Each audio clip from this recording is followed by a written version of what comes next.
evening, everybody. Welcome to Going Nuclear, full-blown coverage of the land, part of the Land Multimedia Group. Ethan Greenberg here. Alongside of me is Drew Hagenbaugh, and I know Mike Pellegrini, Mike from the UK, will be back with us.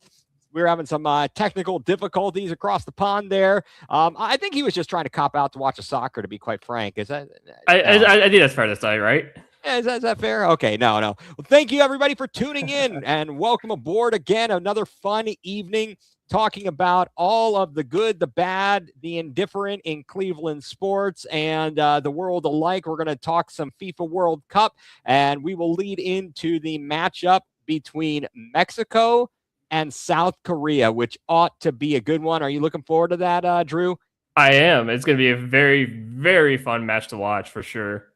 I mean, obviously Mexico. Now, is this game being played in Mexico? They get all their home game, all their group stage games are in Mexico itself. Yes. Yeah. So all three host countries get all their group stage games in their host country. So today Canada played in Vancouver. Then they'll go back to Toronto in their next match.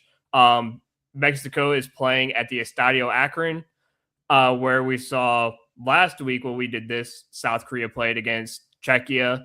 So they'll be playing in that same stadium. And then obviously for the final game, Mexico will be playing back in Mexico City at the Azteca. And then for the USA, obviously tomorrow night, we're playing tomorrow afternoon. We'll be playing in Seattle at Lumen Field. And then they'll be back next week at SoFi Stadium in Los Angeles. So all three host countries will be playing all three of their group stage games in their home countries. Yeah, for those of you, I don't know, who might have just been watching the Canada game, they just beat the living snot out of Qatar 6-0. Of course, Qatar, had some issues there. Of course, getting two players sent off, one in the first half, one in the second half. That tackle in the second half. Okay, hopefully we got Mike here in a moment, and we're trying. It is trying. It's doing it. It's doing it. It's doing it live, in fact. But that second red card, wow, the slide there, Mike. All right, we got you, bud. Can you hear us all right, sir? Maybe. Okay. Maybe. I don't know, Drew. Did you see that tackle? It was a brutal tackle. I did not see it whatsoever, honestly, because I went to go feed my cats right when it happened, so I missed it all. So I would have to go back on the social media and find it and see what happened. I went back and rewound it on I still had, because it was on the channel on my DVR, on my TV, I was able to turn it on and I backed it up. I'm like, it looked like his daggone leg snapped there. That was brutal. Mike, are we there yet? Do we get it all figured out? Mike, can you hear us? Oh, this is not good. Oh boy. This is either there is a very long delay or something. So appreciate everyone being with us here. Hello. Wait. Hello. There we go. Wait, I just heard something. I heard a mic. We almost need to do a mic check. Mic check 1 2 1 2, or something like that. Mike, did you break the internet? Did the World Cup break the internet in England? Is what I'm starting to wonder. I think so. And I actually I looked up the tackle just now. Oh, did you find it? Okay, Mike. Yeah, I found it, and it's brutal. Yeah. And you can tell it's bad when the guy laying on the ground holding his legs going. Yeah. He's covering his mouth. He said, "Oh." How do you think it compares to, and folks, thank you again for tuning in. I know we're going a little off the rails here. How do you think it compares to when, what was it, Kevin Ware of Louisville basketball, and the bone was sticking out? I don't think anything would compare to the Kevin Ware one. That's horrible. I've seen the memes of those where they put the Lion King on his knee and they did that's like a Pride Rock. I think we've seen some horrific injuries in football, but the saving grace in the ones we're seeing in football is that they've got their pants and their pads on, so you can't see anything, just the gruesomeness of it, except for their leg kind of flailing in the wind and going in the wrong, or ankle in the wrong direction, and that's just disgusting. Yeah, and in soccer, there's no protection like that whatsoever. I mean, your protection's a shin guard that's like that big. It's the It's size. like a wafer thin. You might as well stick a cracker in there or something like that and save it for a snack later. A little salty snack.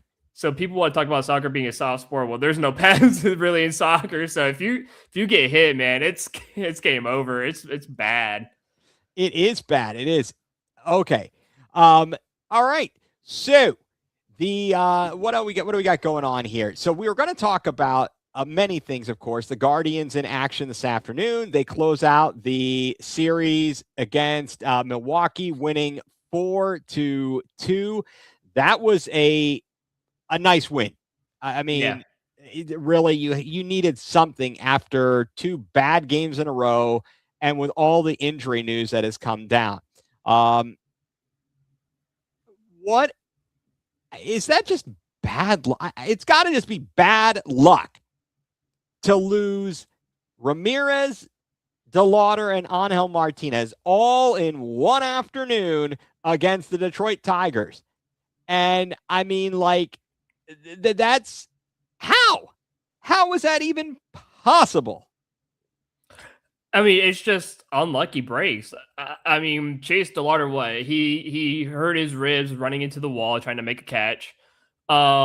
Martinez, I can't remember what happened to him. He fouled a ball off his foot. I think he fouled a ball off his foot, and then Jose just swung the bat so hard that he did something to his hamate bone, which he's done before. I think this is the second time he's injured that same. So, but I don't know if is it the same one that he's injured, or is it opposite hand? Maybe, yeah, I'd have to look it up, and I don't know. Regardless, the good news is we know it's not a bad recovery. He did have surgery on it already, I think by a doctor in Lehigh Valley, Pennsylvania. All right, great. And we just got word Mike will be with us in a second. So thank you all for, with us here. So the Guardians, though, then go to Milwaukee. Milwaukee is a very good team. I mean, they're coming into today, they're 45-26. Now they're 45-27. All right, I think we are good here now. Mike, are you there? Hi, guys. I apologize for my connection issues. I fixed the camera and then the sound went, so I had to. Yeah, it's okay. Good. Hey, look, we understand technical difficulties are a thing. Thank you for getting back on. This is good stuff. So, Mike, we were just starting in to talk a little guards ball and just the kind of terrible luck. They have a rough stretch of games. They come home. They manage to take 2 games from Detroit. The third game is rained out, but that second game proved costly, losing DeLauder, Martinez, and Ramirez all in one fell swoop. And then you go to Milwaukee, and Milwaukee is a very good team. And they looked it. They absolutely looked it, and the Guardians looked pathetic. They what did they lose on? So this is in the first game of the series. Did they lose 2-1? It was 2-1, right? Yeah, 2-1. We had 2-1. That's horrible. I mean, like that was exemplifying everything we had discussed with the crappiness of the Guardians lineup and wondering what are they going to do without these guys in it. We were already concerned about it. And then they go out and they lose 2-1. They got an absolute gem from Slade Ciccone finally. And we get the game tied up. Hunter Gaddis comes in and throws a cantaloupe up there and gives up a home run ball, and we end up losing 2-1. It's like, this is pathetic. It's just pathetic. And then yesterday, other than Schneemann hitting a grand slam, Gavin Williams had a crapper of an outing, which we didn't expect. And we lose that 9-4. So thank goodness for today. I guess it was true guards ball that we scored our 4th run without getting a hit. 3 walks and a wild pitch. That's guards ball if I've ever seen it. Well, yeah, I mean, it's typical guards ball. And then today, obviously, I mean, what helps is you actually hit home runs. You actually put the ball in play and got it over the fence. Like, it's quite nice to see this team hit home runs. And again, big some guys have stepped up. Mike, you all right there? You talk about that topical Guardians ball, right? But 2 of the guys that got on base for Schneeman's grand slam yesterday were off walks. So it wasn't even guys hitting to get on base. Like, but the 2-1 game, those are the kind of games we're going to have to win. Yeah, for sure. Like Jose, Angel, and Delara all out. We're going to have to rely on low scoring wins, I think, to be able to survive this stretch, because they're going to be out from like anywhere between like 5 to 7 weeks, all three of them most likely. I don't know what the Chase Delara update is. I don't think they've given a time frame yet, but the other two guys... I thought they put him on the 10-day injured list. Yeah, but they've put Angel on the 10-day injured list, but that's probably going to be like over a month long of being out. Right. And according to, I'm just reading, this was a short time ago, Paul Hoynesy of Cleveland.com, the Cleveland Plain Dealer, just talked about the guys being on the injured list. Okay, so it says Ramirez, 5 to 7 weeks. Angel Martinez could be down for 4 to 6 weeks. And then DeLauder, they waited to put him on the injury list. And then, as we discussed amongst ourselves, they had to do something so they could have somebody else play in the lineup. And I don't think it gives a specific, it just says bone bruise and a hairline fracture in his rib cage. So I don't know if that's a pain tolerance thing. The last time we talked about someone with a broken rib and pain tolerance, it was Jared Allen a few years ago in the playoffs. And then you had JB Bickerstaff at that point, basically calling him out for not getting a shot and playing through it. So it's kind of crazy. This is a big point and a big moment in the season where it could go to crap in a hurry.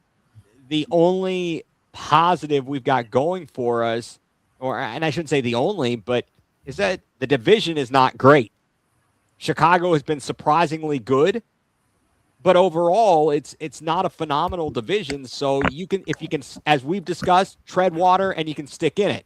I don't see any other way of doing it.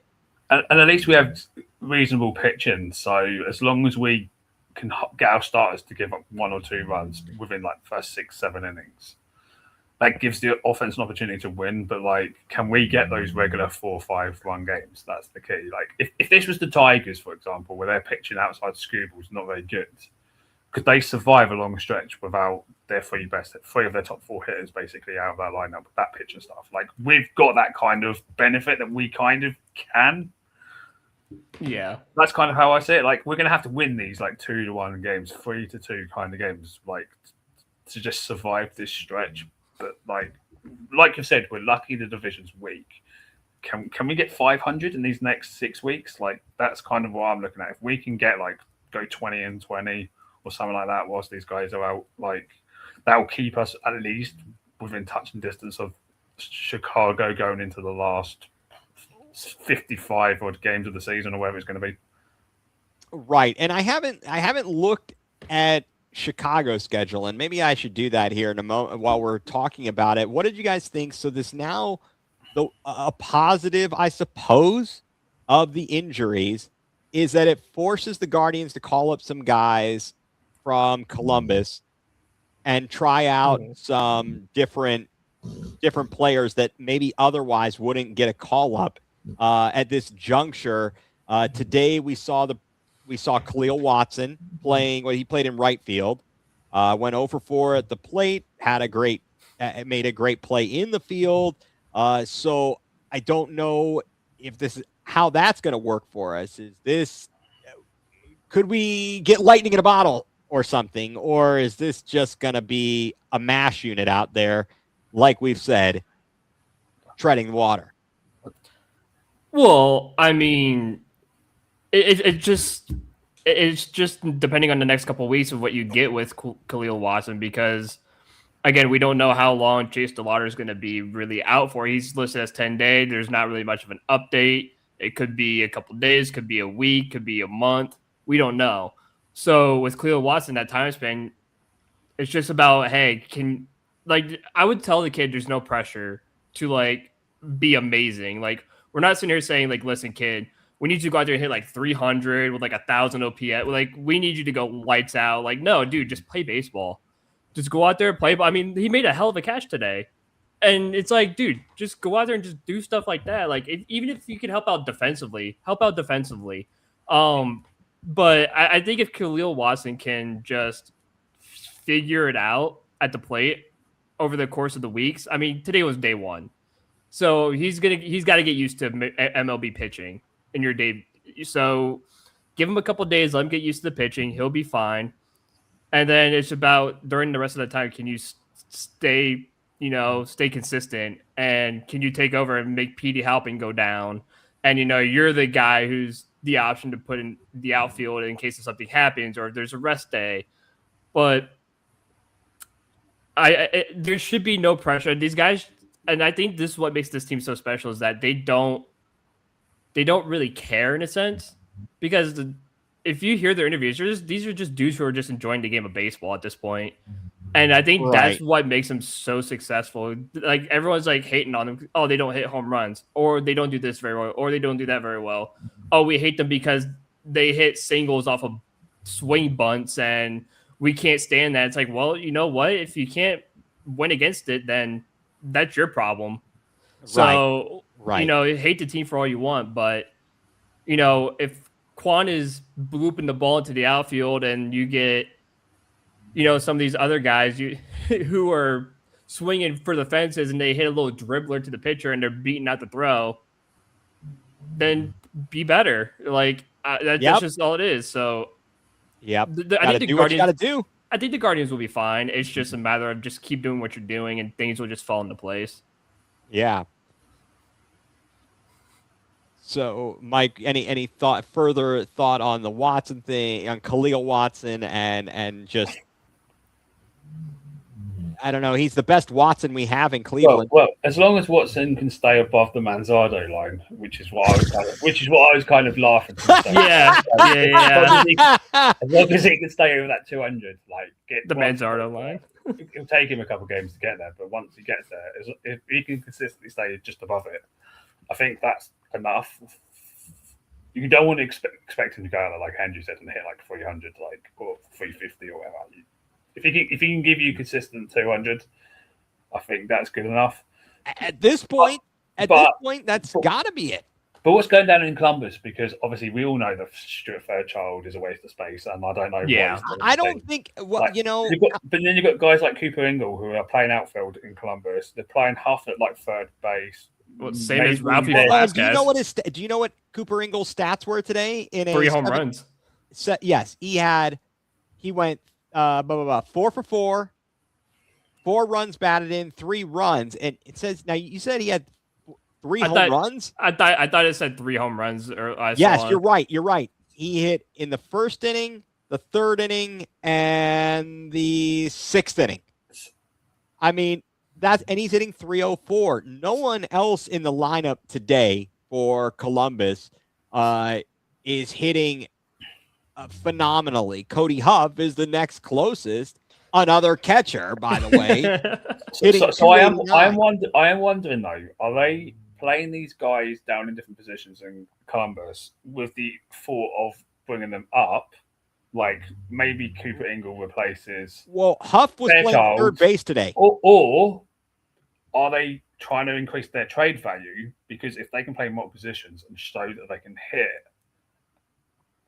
whilst playing a different position with them, are they going to then try and package them eventually to increase the offense with an actual bat? Are they going to send those guys to, say, Boston for Duran or somewhere? Yeah. Because they've shown they can play multiple roles on the team. Like, they're flexible in their defensive positions. Like, maybe that could be the fault, that because their trade value goes up if they can play multiple positions, right?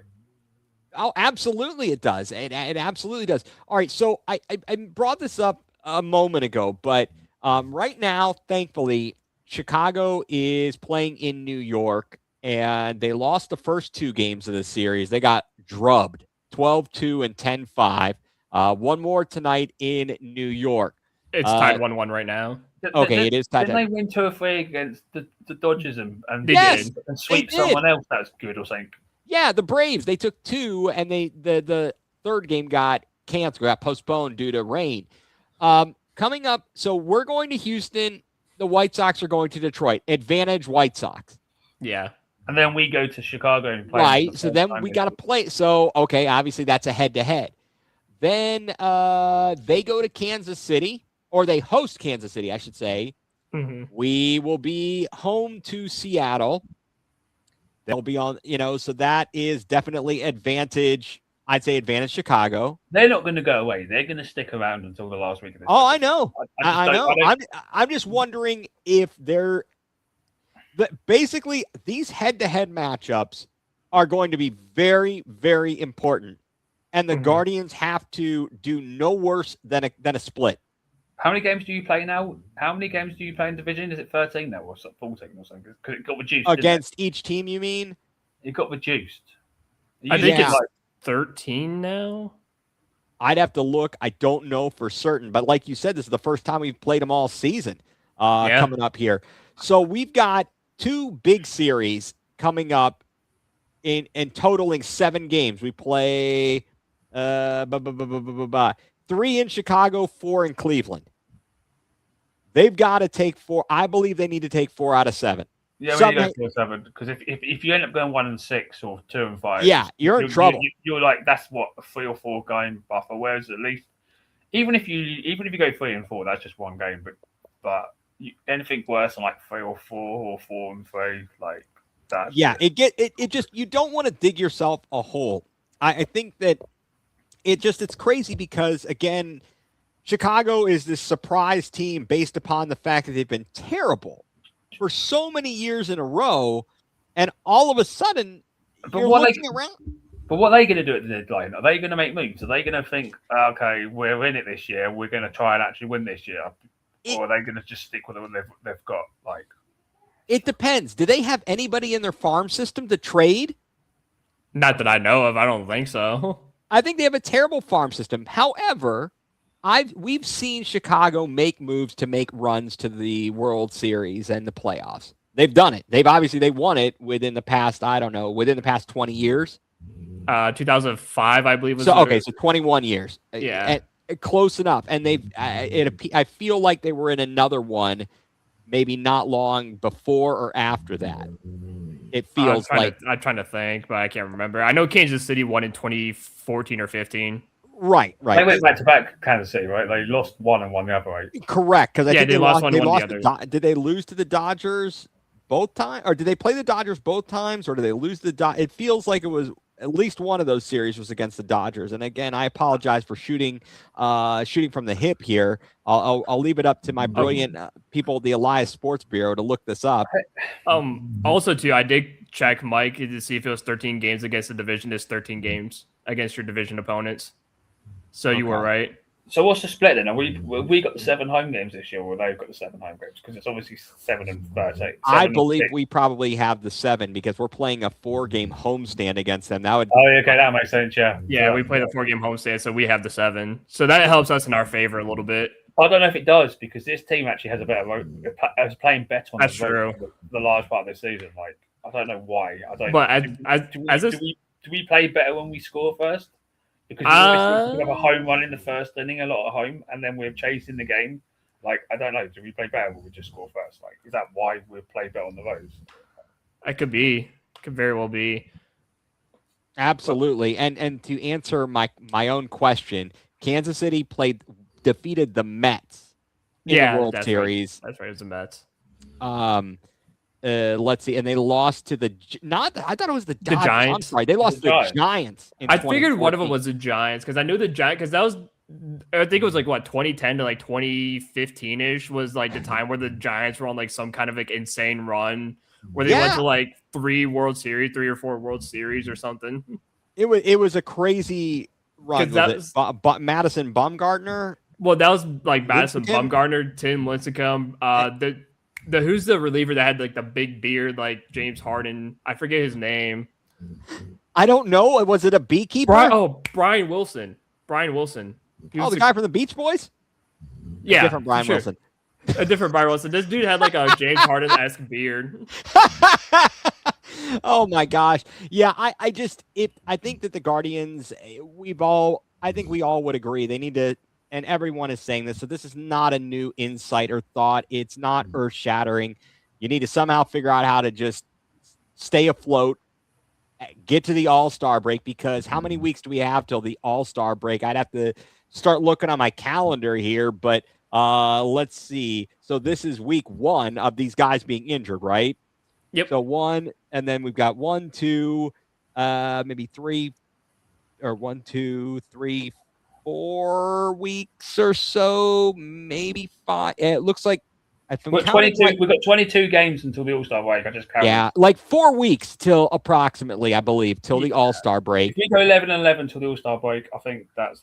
So basically, those guys would be back literally just after the All-Star Yeah, break. Or shortly right after the All-Star break, and right around or before, hopefully, the trade deadline. Yeah, I think. I don't know. I got to look that up because it seems like that. All-Star game this year. Did you say where? Yeah. It's Philly. Oh, well, that sucks. Someone's going to get someone. They'll beat up Santa Claus there. I mean, I'm assuming it has something to do with it being, was it the 250th anniversary of America, 1776 to 2026? Oh, yeah. 250 years since we kicked the British out of our country.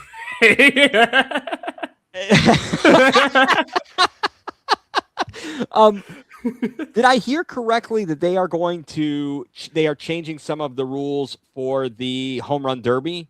That it's not going to have a clock. Yeah, they're going to get rid of the clock, I think. What is it? What are they going to do? They're going to do a certain amount of pitches. I believe so. I came across this.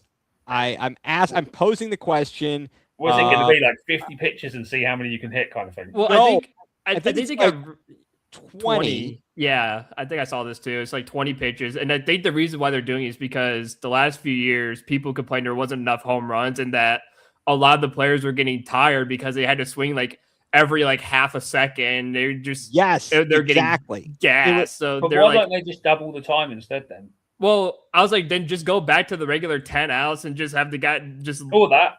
Yeah, just go back to what originally worked. I don't know why you changed it in the first place. Why don't you just have outs, like 5 outs, 7 outs?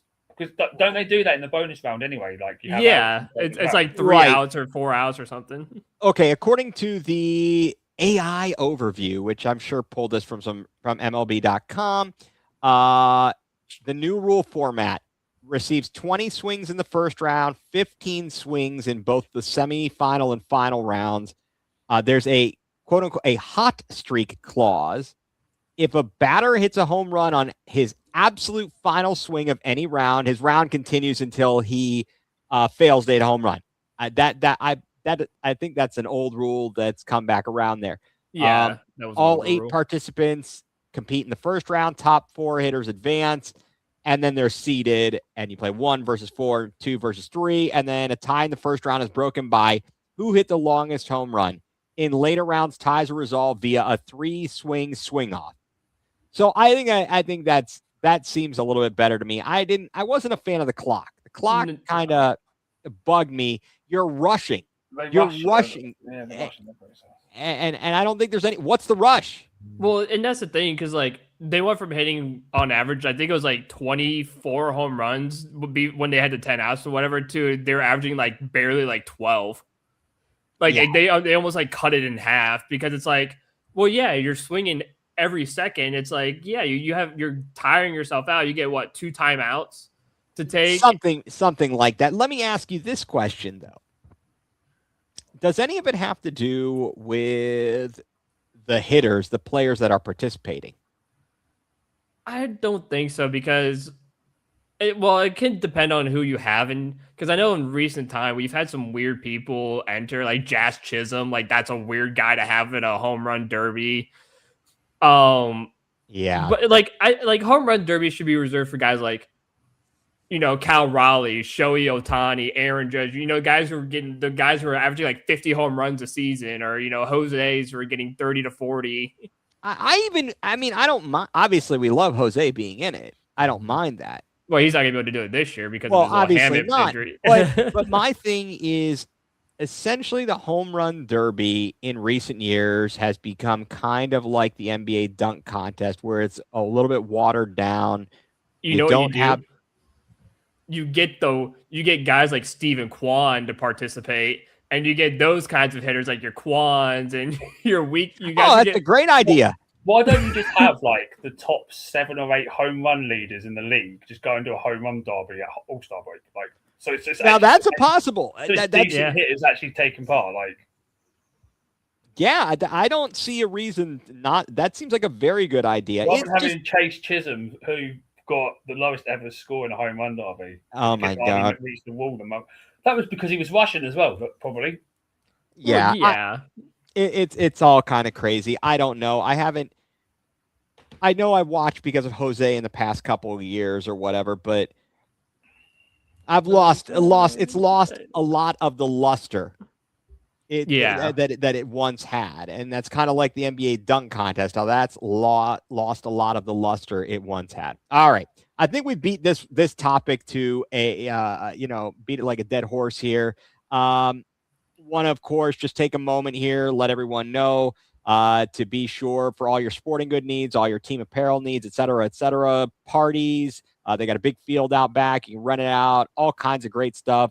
Virtual reality with the golf, a pro shop. Head on out to Dick's House of Sport in Strongsville. Dick's House of Sport, a proud partner, sponsor of all the programs on the Land Multimedia Group. And a special shout out to the Bearded Browns podcast. They won Cleveland Scenes Sports Podcast of the Year award for the second consecutive year. Yeah. So awesome. A major congratulations to Angel and Sam and Mike Wilkes, all the guys who participate. And what is it? Chad. I forget. My brain is having a bit of a cramp here. All the guys who do the Bearded Browns, want to congratulate them as part of the Land Multimedia Group, the family of podcasts as we are building things up here. And I do want to, take a moment. I know this is a little bit off of the topic, not exactly the next one. Mike has a big announcement here, so let's hear it. So, Mike, what's the big news here, sir? So I'm going to be just posting Spurs updates for Spurs Daily on social media, which is going to be fun. So, how did you come about that opportunity? And I mean, what does this all entail? Is this just the usual stuff that you write and now it's posted via their site, or is there more to it? So it's just posting regular Spurs updates, basically. But I'm going to start writing for them as well. So because they do have a website which they're trying to grow, so I'm going to start posting like stuff throughout the season on there, probably. So yeah, keep an eye on.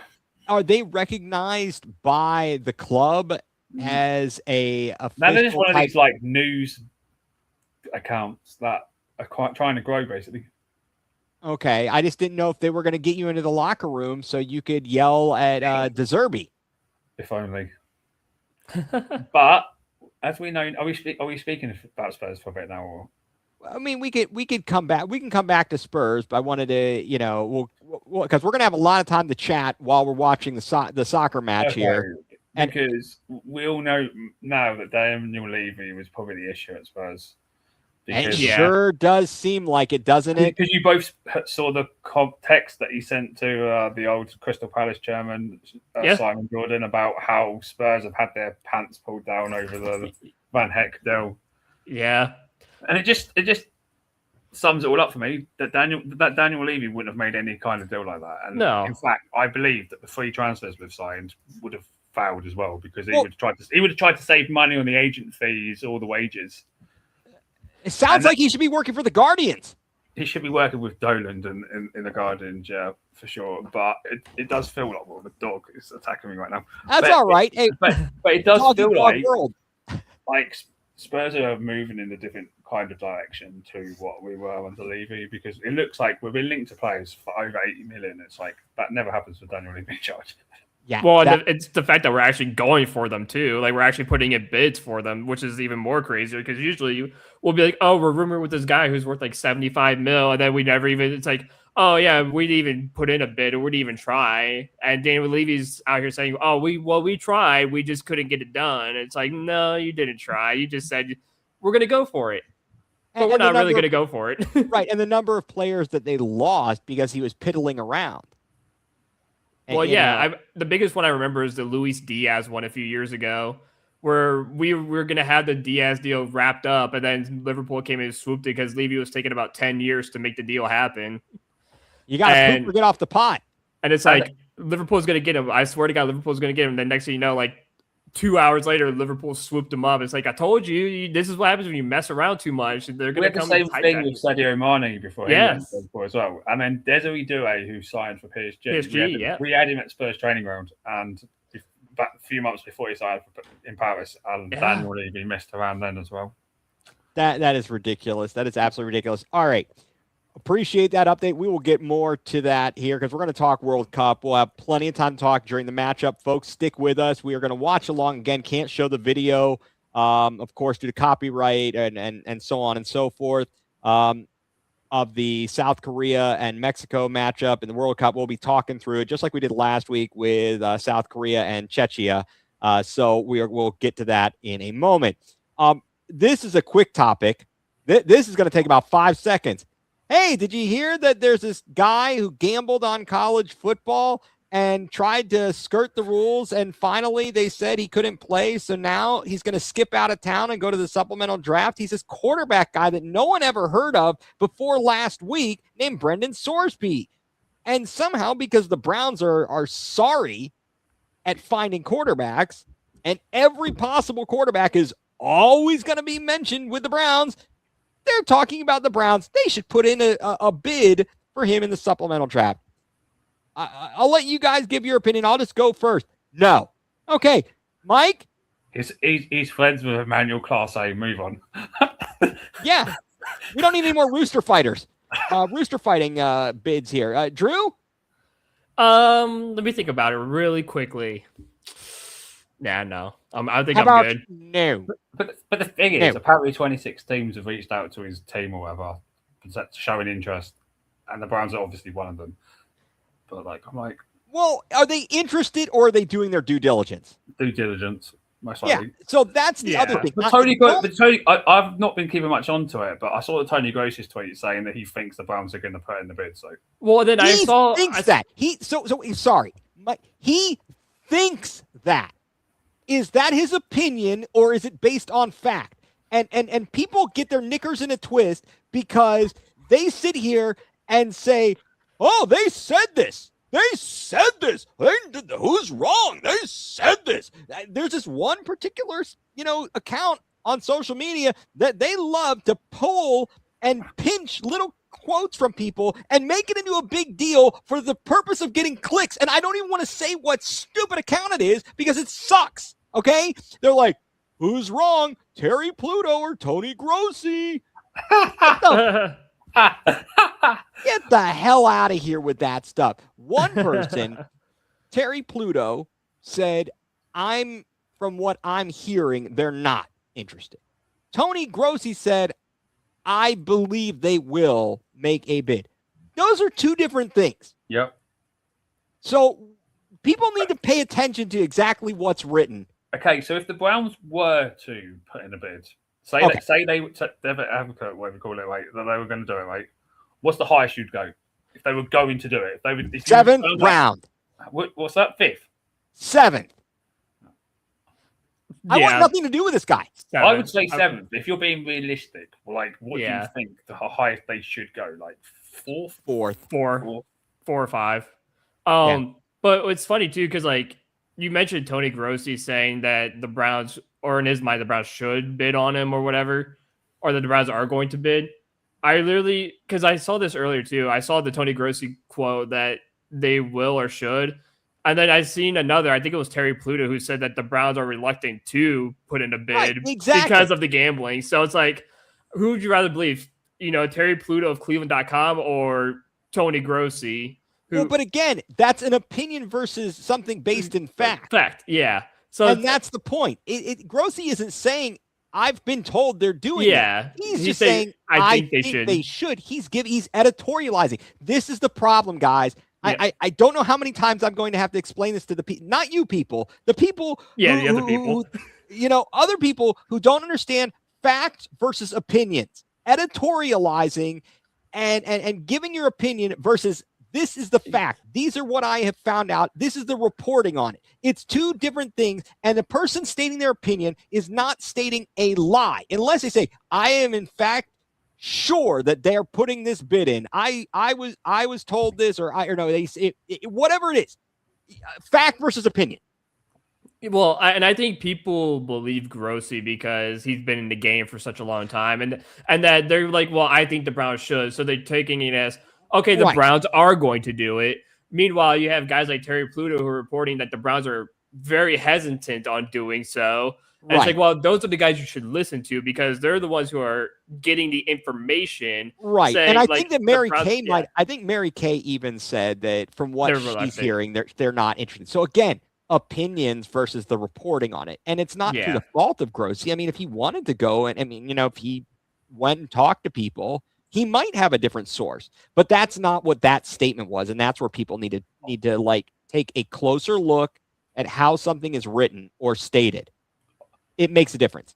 I hope a team like the Jets go for him and they get him. That'd be beautiful. And they burn like a very valuable pick on him, and he ends up being bad. Well, they're gonna. That would be beautiful. I mean, there are only a few teams that could go after him as their future answer at quarterback. I don't believe it will be a first rounder.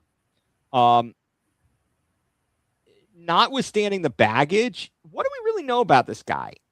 I'd never heard of this guy. He played in Cincinnati last year and threw I know, but that's what I'm saying. I never tight ends that we drafted. That's why people think the Browns might get him because he's got chemistry with a tight end. Oh, get the heck out of here! Day 3 or whatever. No, he can suck it. Okay, I'm sorry. This is ridiculous. I've never heard of this guy until he got into trouble. But the problem is, you've then got 5 quarterbacks from we can't even do it. We don't have enough. We don't have enough numbers. Years of adding 2 new guys to the room. Well, and that's the thing is like, why would you even draft Taylor Green if Sorsby was going to even be an option? Like that makes no sense. Who knows if they even knew that at the time? They didn't know that necessarily even know that at the time. He was planning on being at Texas Tech. They wouldn't have known that. But again, we don't need any more mess, right? No, there's no need to bring in any more kind of chaos to this room. He's probably going. It's going to be very interesting whether or not he gets suspended. Well, the only good thing that could happen out of it is that he teaches Watson how to use Bet365 or something, so Watson can get off the team. He gets But surely, though, the NFL wouldn't let him enter the supplemental draft if they're going to suspend him. Oh, yes, they would. Terrell Pryor. But why would you do that? That's just screwing over a team that that's the risk you take. That's the risk you take. And Josh Gordon. And the NFL can do whatever they want to do. As Mike Florio said this morning on ESPN Cleveland, they can do whatever they want to do. Some guys get suspended, some guys don't, because they said that Terrell Pryor was skirting the rules of college football because he was facing a 5-game suspension. Yep. Because he sold his gold pants from beating Michigan for tattoos in exchange for tattoos. And because he was facing a suspension, they said you're skirting the rules. Now, here's an interesting thing. While it wasn't like a ruling by the NCAA saying he was suspended all year, Texas Tech said, regardless of whatever the court is or whatever they say, we're not playing you. They were in the face of a lawsuit, and he's like, okay, I think I need to go to the supplemental draft. So if the NFL interpreted that to mean this kid, you were escaping because you weren't going to be able to play this year, one way or another, you deserve a suspension. What he did is egregious. You cannot bet on your own sport, your own team. I don't give a flying rat's patoozie. And it's the how much he spent too, because he spent, I think it was like $50K plus or something. He spent a ton. It was like 9,000 bet. $9,000 bets, but like he spent like all those dollars combined. It was like upwards of like an insane range that he spent. It's like, dude, why are you spending this much money betting? First of all, it's Indiana football. Right. What are you betting on? You betting on yourselves to lose every game? Right. He placed not at least 9,000 bets totaling over $90,000. Yeah, $90,000. That's what it was. I don't know. Well, it is what it is. You shared. Oh, the thing that I shared. I sent in our group chat on WhatsApp. I sent a video and it said Browns 1st and 10. Sorsby drops back in his class A, spiking the ball into the ground. Yeah, I mean, you might as well. And this has been posed as a really good question. How will you even know? How can you trust this guy, knowing what his past is? I don't want that. I don't need that on my team, and ever have those questions swirling about what the integrity of the team, the game, and his performance. Well, and I think that's why the Browns are, according to Pluto or Mayor K, stuff like Hesitant. that. I think that's why the Browns were hesitant, because it's like, well, how do you know he's not going to do it in the league? Because it's like, if he's betting again against a terrible school like Indiana, because I don't know what the heck you're going to bet on against Indiana or with Indiana. You're going to lose. Yeah, you're going to lose every game. So, you're not going to make. It's funny because you're not going to make money off of them, but you're gonna. How do you know you're not going to bet on Browns games or this game or that game? Right, exactly. We don't know, and I know that they monitor these things very closely. Well, and did they suspend his account? But if all the teams in the NFL, right, should decide, like, we're not going to pick him up in the supplemental draft, yeah, and then let him go and play in the UFL, whatever it's called, yeah, like, and then next year when he comes around to the draft, no one picks him up, make him become an undrafted free agent, and then some team might just take a hit on him because there's no risk to him, like, rather than giving up draft capital for a guy that's got, or he can go to the CFL, issues, like. Good point. Good call, Drew. I don't know. I'm not going to, you know what? I've spent enough time talking about this moron. Okay. Moving on. Next up, next group of morons to be angry about the Cavs. Hey, what are we going to do? Nothing. Okay, great. We're celebrating the 10-year anniversary of the Cavs 2016 title. LeBron and crew, LeBron, Channing Frye, Richard Jefferson, Kevin Love, J.R. Smith. Did I miss anybody out there in that group? I know there's at least 5. I missed Kyrie, but he's not there. Oh, no. Tristan, double T-tops. Yeah, T-tops. Are all out, hanging out, and having a blast. Isn't it funny, though, that LeBron's beard, like, he apparently must have just decided to stop dyeing it? Yeah, because it's completely gray. I'm like, dude, you just got to let it go, bro. I think he finally stopped doing the thing with the hair, you know, and trying to. Well, yeah, if you notice, he shaved his head bald. Now I think he just gave up on trying to fix everything. I think there's a thing with aging gracefully, bud. At a certain point, you're like, you know what? Instead of trying to cover it up and do all this nonsense, just let it go. Like, what was it? Was it not Joe Buck that almost lost his career, the sports broadcaster, because I think he was getting some weird surgeries? And I'm gonna have to look this up. Wasn't it he getting like stuff for like hair transplants? And I think so. It was something crazy weird.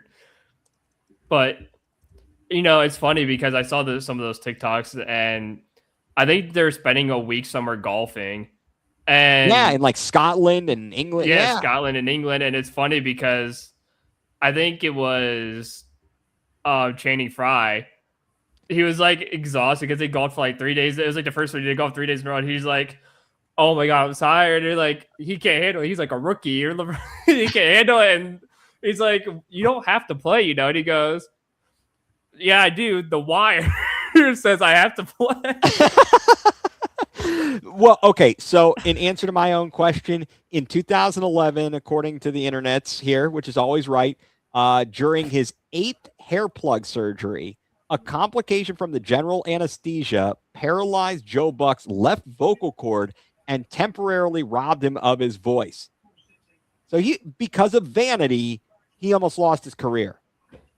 Sometimes you just gotta let it go, man. Let it go. Let it go. Yeah, I honestly, we just watched today. Sadly, they celebrated in New York, in the streets of New York. Yay! The Knicks. I totally forgot about that. That completely went from my memory. I totally forgot that they won the NBA championship. Yeah, well, we can forget about it now. It's okay. Moving on. We're gonna start hitting silly season discussions of where players may be traded. Has Jaylen Brown been traded from the Celtics yet? Not yet. It certainly looks like, though, he could be part of some bigger deal. Obviously, they're talking about the limited spots where Giannis might end up. It sounds to me, guys, like, and I think everyone else has already come to this conclusion. It feels as though the Cavs are not going to be making any kind of a big splash It doesn't feel like the Giannis move is going to happen. It doesn't feel like LeBron's going to possibly come here. This is not, I am highly discouraged. I don't care what anyone says. And I don't think this is a bad take, but what we saw from that team when they were at their best, not this season, but the season before, they were a great regular season team. Mm-hmm. As soon as they got to the playoffs and things started getting physical, one, you had injuries. Okay, injuries happen, but it doesn't change who guys are and how they play. Evan Mobley, Jared Allen, the style they play, they're not. We need something different. We need a true, everyone says it, need a true wing player. You need it's just, I'm not looking forward to what's going to happen. I have no idea. Maybe the Cavs will draft somebody exciting. I have nothing. I got nothing on these guys. I think I've said this for weeks. Giannis is going to end up in Miami or Boston. That's where he's going to end up. He's going to come because he ain't going to go out west like we've said before because it's too competitive out there. And it seems like those are the only two teams he's been linked to. If he ends up going, first of all, if the Bucks better find another team to trade with other than Miami, because Miami has nothing to offer. It's going to be wherever Giannis goes, it's going to be a 3-team trade. It's not going to be two teams dealing with each other. So it's going to be a 3-way thing. They'll probably get a team like the Pelicans involved or someone. Maybe they'll get Zion in return somehow. But yeah, I do think that's where he's going to end up. If I'm guessing, it's going to be Boston, and if it's not Boston, then Miami. And I think Jaylen Brown's going to get moved in part of the 3-way trade somehow. This is going to. I'm going to be frustrated. George is going to get upset here, which is annoying because the Cavs' window is going to shrink if that happens, especially if we don't make any moves. Because then, if Boston replace Brown with Giannis, and then you've got Tatum and Giannis, and they add a couple more pieces, then they're going to be more dangerous than what? Oh, absolutely. Well, I'll be rooting for everybody but the Knicks. Outside of the Cavs, I'm rooting for everybody but the Knicks. That's pretty much the way it's going to go next year. Hopefully the Knicks don't win a title again, though, because what is it, 8 years in a row now? We've got different champions or something. Yeah, correct. You are correct, sir. So I don't know. Trae Young, who has the worst facial hair in the NBA, allegedly, or I saw this. Would you take Trae Young? Would you take Trae Young on a cheap deal if he becomes available? Oh, he's not going to. He wants a max contract. He's opting out of his player option and wants this bigger deal. I don't want him. He's terrible. He's not a good defender. He's a great shooter, but and he was distributing the ball really well in Atlanta. But where would you even fit him in? How do you even? He's not on a trade. But the thing is, where's he going to get a big deal from? Unless he goes to a losing team, he ain't going to get it because he'll probably just stay in Washington. He just wants more money. That's my guess. Nobody to stay in Washington wants more money. He's going to play with whoever the number 1 overall pick is. Speaking of that, did you see that? What is it? Peterson? Is it Darren Peterson? Darren or Daryl? I should get these things right here. Peterson from Kansas. Yeah. Darren Peterson. He only worked out for the Wiz. So he's confident he's going to be the number 1. Yeah. Making a draft. Well, I think AJ Dabansa out of BYU, worked out for the Wizards and the Jazz. I'm pretty certain that they know who they're the top 2 picks. Yeah, exactly. I don't know. Hopefully it makes sense. It does.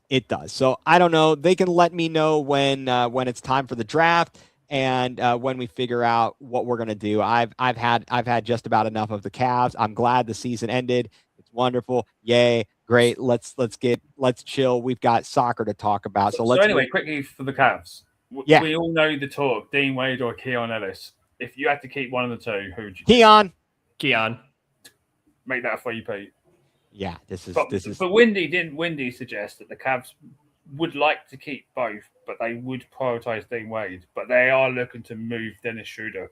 And that's the fallout. But so who's going to replace Schroeder? Who's our backup point guard? The problem is, right? If you get rid of Dennis Schroeder and then you let Keon Ellis walk, you got nothing out of that. You traded away Hunter for nothing, basically, because you've got 4 months out of them 2 guys, and one of them didn't basically play in the playoffs. Yeah, that was crazy. I don't know. What they did is mind-boggling. I know they had very limited options, They need to get their butts out of this second apron. And hopefully, like we've talked, whenever this new deal with James Harden goes through, that'll get them out of the second apron. Then they need to make some other moves. They have got to get themselves out of this mess. We need to see advancements in Tyrese Proctor. They're too top heavy though, because even if they get under the second apron, because Wendy also said, like, if Mitchell doesn't sign an extension this year, it's because he wants to utilize the flexibility to get more money next year, because he'll have 10 years of service or whatever, so he can be entitled to like a max, like a super max. Yeah, so he gets an extra like 5%. You're then going to be top heavy because you're going to have Mitchell, Harden, Mobley, and Allen, who are all getting paid what? I'm guessing probably about 170 odd million between the four of them. Yeah, I'd have to. I'll have to look it up and see if you're massively top heavy, and it gives you very little flexibility financially for the rest of the roster. Like you're relying on young guys basically at that point and cheap minimum contracts. Right. Allen is a 20 million, and I don't know about next year. I mean, I'm just looking at ESPN.com. 20 million for Allen. It was 40 million for Harden. 46 apiece, same contract, same amount for Mobley and Mitchell. So that's 92 million, 112 million between Mitchell, Mobley, and Allen. And then you're probably looking at what?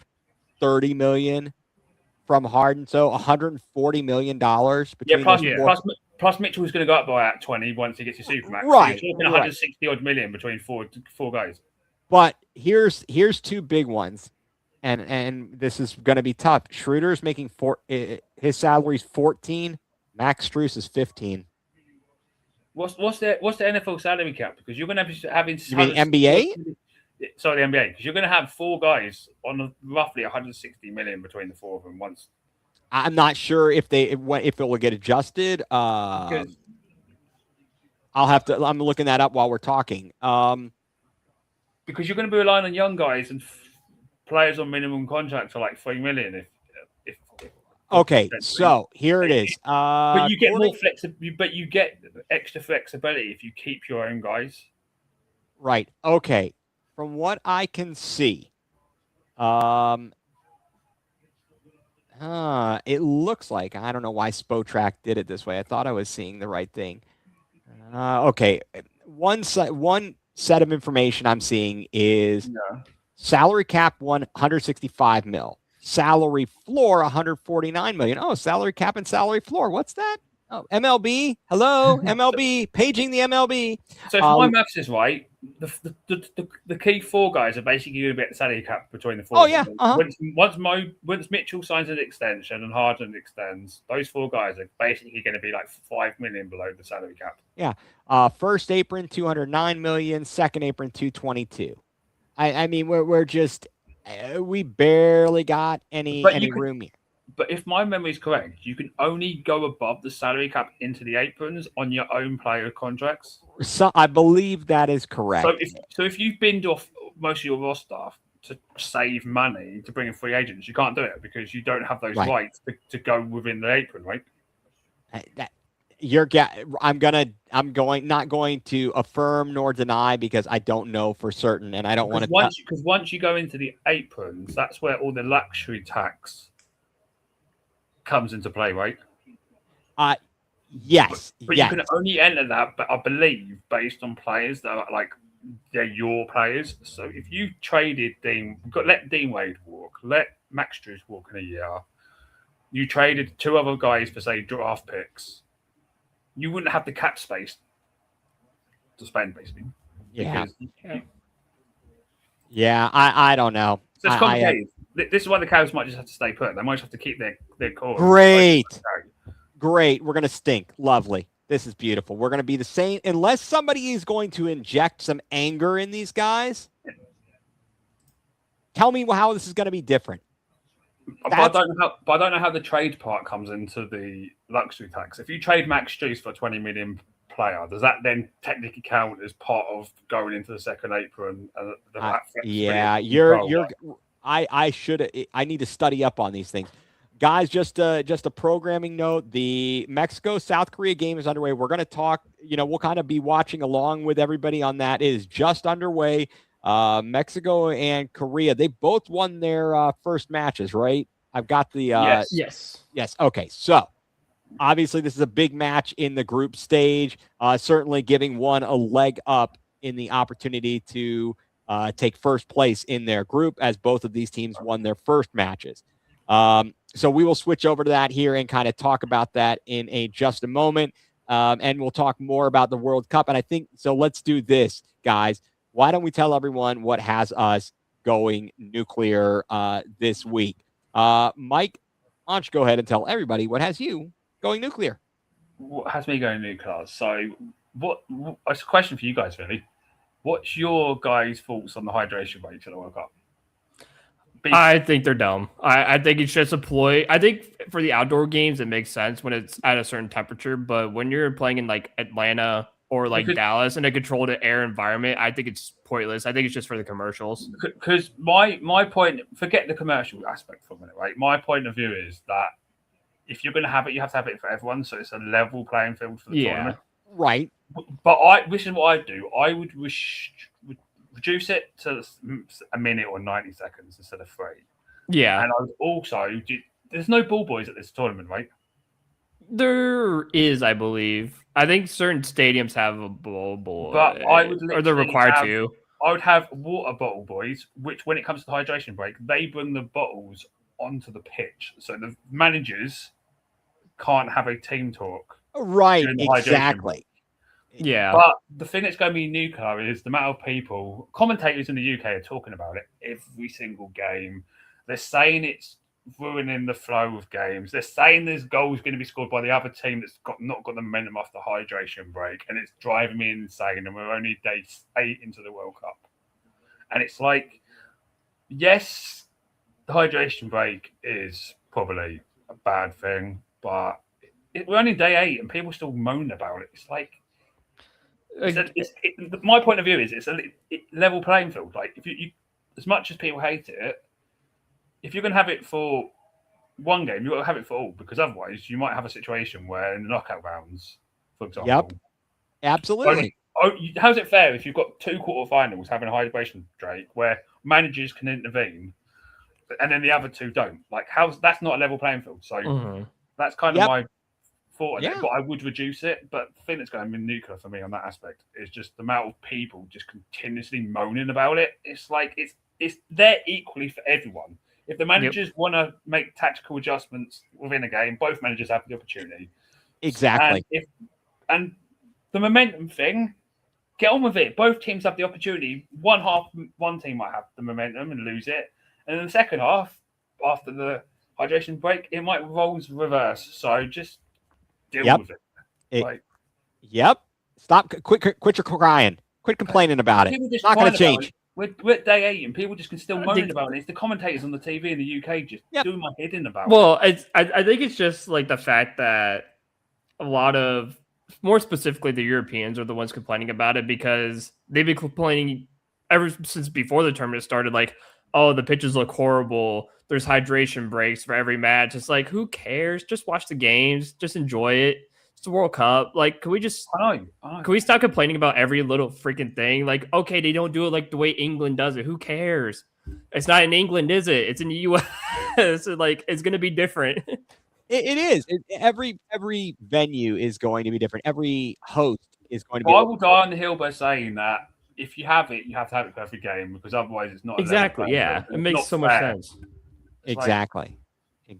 Okay, Drew, what has you going nuclear? Sticking to the World Cup, obviously, I shared the video with you guys earlier before we begun of the man in Michigan on 100 point. I believe it's 100.5, the MIT, a sports radio station up in the place we hate the most. And it makes sense because it is a Michigan guy. Oh, was that who that was? Is that, I didn't know who that was by.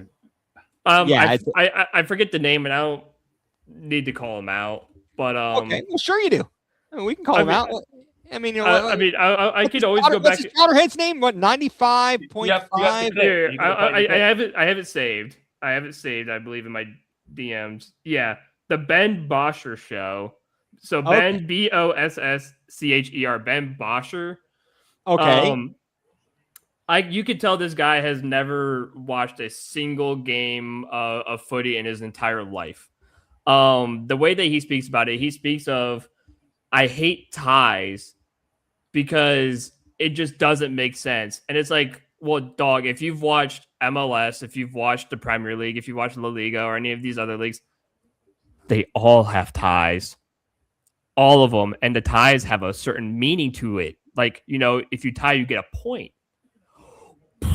Wow. If you just Google searched it for 30 seconds before you went on air, you would have saved about 7 or so minutes of looking stupid.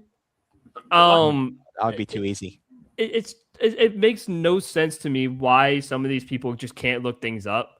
It's not the hardest thing in the world. Why is there ties in the World Cup? Because it's the group stage, and the ties have a certain meaning. Like, a tie can make or break if you win the group or come in second, or hell, even come in third, because now third place teams move on.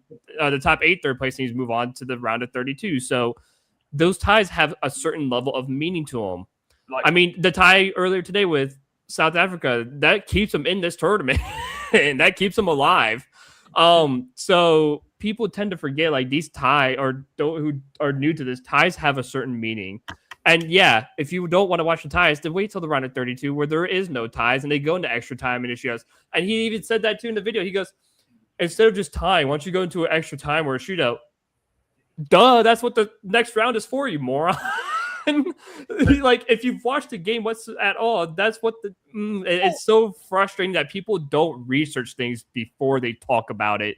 And then they act like they know so much about it. Like, he was so confident in what he was saying. It's like, dude, I hope people in the comments were just grilling him. They were tearing him a new one. They're like, dude, they should fire you just for this. Because if you're on a sports show and you don't know what is going on in said sport you're talking about, you should not be talking about this at all. It's like us talking cricket. The only one who's probably qualified is Mike, because Mike watches cricket. So me and Ethan, we have no business talking about it. We don't know what the hell is going on. Exactly. But does that guy think, right, that Cape Verde, Spain would have gone to? Thing is, right, if Cape Verde played Spain, right, and there was no point, yeah, Cape Verde would have had to play to win that game, yeah. Yeah. Do you think they would have been capable of actually going toe to toe with Spain, trying to win the game? Like, no, they knew if they went to extra time, they had to win the game. Like, well, Spain were hammering them all game long too. So eventually, if they had a little bit more time, they were going to eventually score. But that's a good result for Cape Verde. First ever World Cup. Yeah. If they get one more win against another team, they're basically through to the next round. Hey, that's crazy because Drew, just to continue on your point again, folks, we were gonna switch over. We'll kind of swivel and pivot to the Mexico teams in soccer World Cup Euro tournaments. I think it's Switzerland in like one of the Euros. They got to like the quarterfinals or semi-finals without winning a game because they drew 3 times in the group stage. They won at least one knockout game on penalties. Yeah, and in fact, I think they lost technically without winning or losing because they got knocked out eventually by penalties. So that wouldn't happen if it was only wins in these tournaments. That right. kind of thing wouldn't have taken place. I think that the gentleman, Mr. Bosher, Ben Bosher, says something about, MLB, they're trying to speed up the game by doing the ghost runner and this, that, and the other. Well, you know what happens in the playoffs? They get rid of that. Yeah, they get rid of the ghost runner in the playoffs. They get rid of the ghost runner. It's so you have to understand. It's kind of like that. You're trying to. There's a point to what you're doing. No pun intended. With a tie. And you know what's even more funnier is that he talked about the NFL like moving the ball down a little bit further. The game still ends in a tie if they still don't score. Yeah, there is still a tie in the regular season. I've seen a couple of NFL games where it goes to end of overtime and it's a tie. It's like, yeah, it's still tied. So it's like, dude, I don't think you're qualified to be doing what you're doing. Yeah, exactly. So yeah, that is appropriate, and I understand what you're saying, and I agree with what you're saying.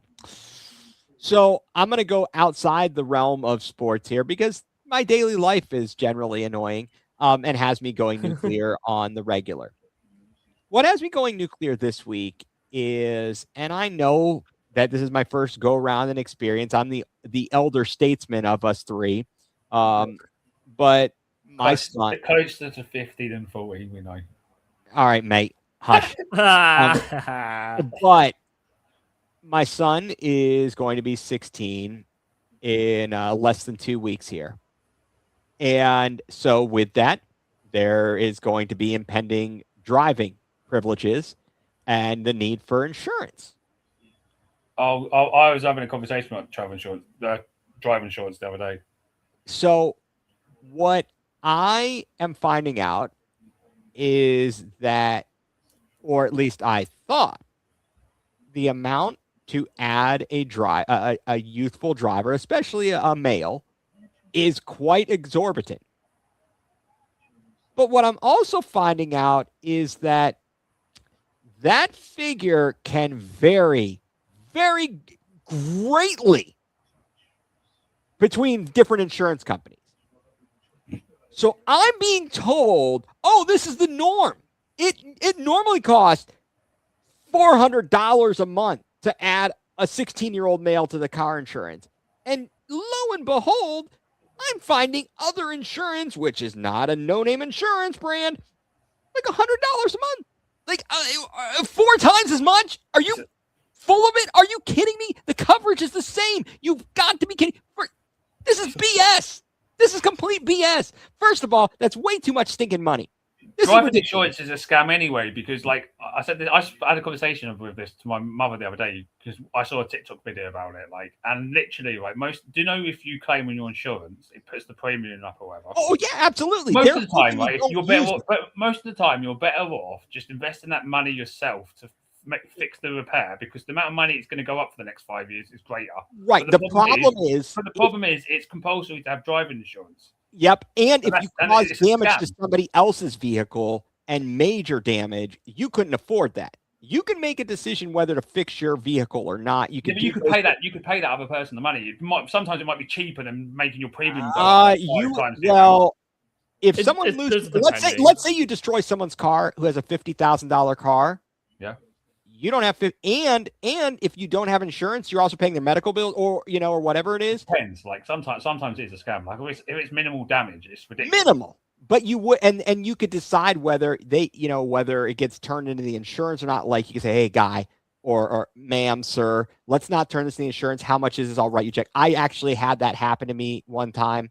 I was in a parking lot and I was backing up and I could not see, and I pulled too far back and backed into the back end of somebody's car. I found the person. I cut her a check for whatever the cost of the repair was. There wasn't much damage. I was like, okay, no biggie, no harm about. But what has me going nuclear is the ridiculousness of insurance, car insurance, not getting getting misrepresentations about said car insurance, and I'm losing my mind. I am losing my mind with these people. And to all heck with insurance, and that is what has me going nuclear this evening. And with that, let's switch over. Let's focus here. Turn our focus a little bit as we were going to watch along to the Mexico and South Korea matchup here in the group stage. This is Group A. I'm not going to say what I was thinking about the car insurance, because I was going to say, right, you could just say how much do you invest in car insurance? It's a lot, right? It depends on the car you have, and right. Because I was going to say, right, if it wasn't mandatory to have it yet, but you just saved the majority of that as a pot in case you needed to use it. That's the problem. People don't do that. That'd be less than what your insurance cost is. The amount of money you've spent over the years on your car insurance, if you just saved say 80% of that money to the side. That would actually be cheaper than what you're going to invest if there's a crash. Let me tell you this, because I had before it got told, I had a 2007 PT Cruiser. It was a car I bought about a decade ago because I was getting ready, 2017, because I was getting ready to go to the Ohio Media School, and I just needed something to get me from Akron to Cleveland and back. So I was like, you know what, this used PT Cruiser that came from a lot that my grandfather, my dad, this guy owns. They know very well. They trust him. He gave me the car for $2,000. Yeah. It had about 40,000 miles on it, or 50,000 miles on it. They always get the cars from Florida.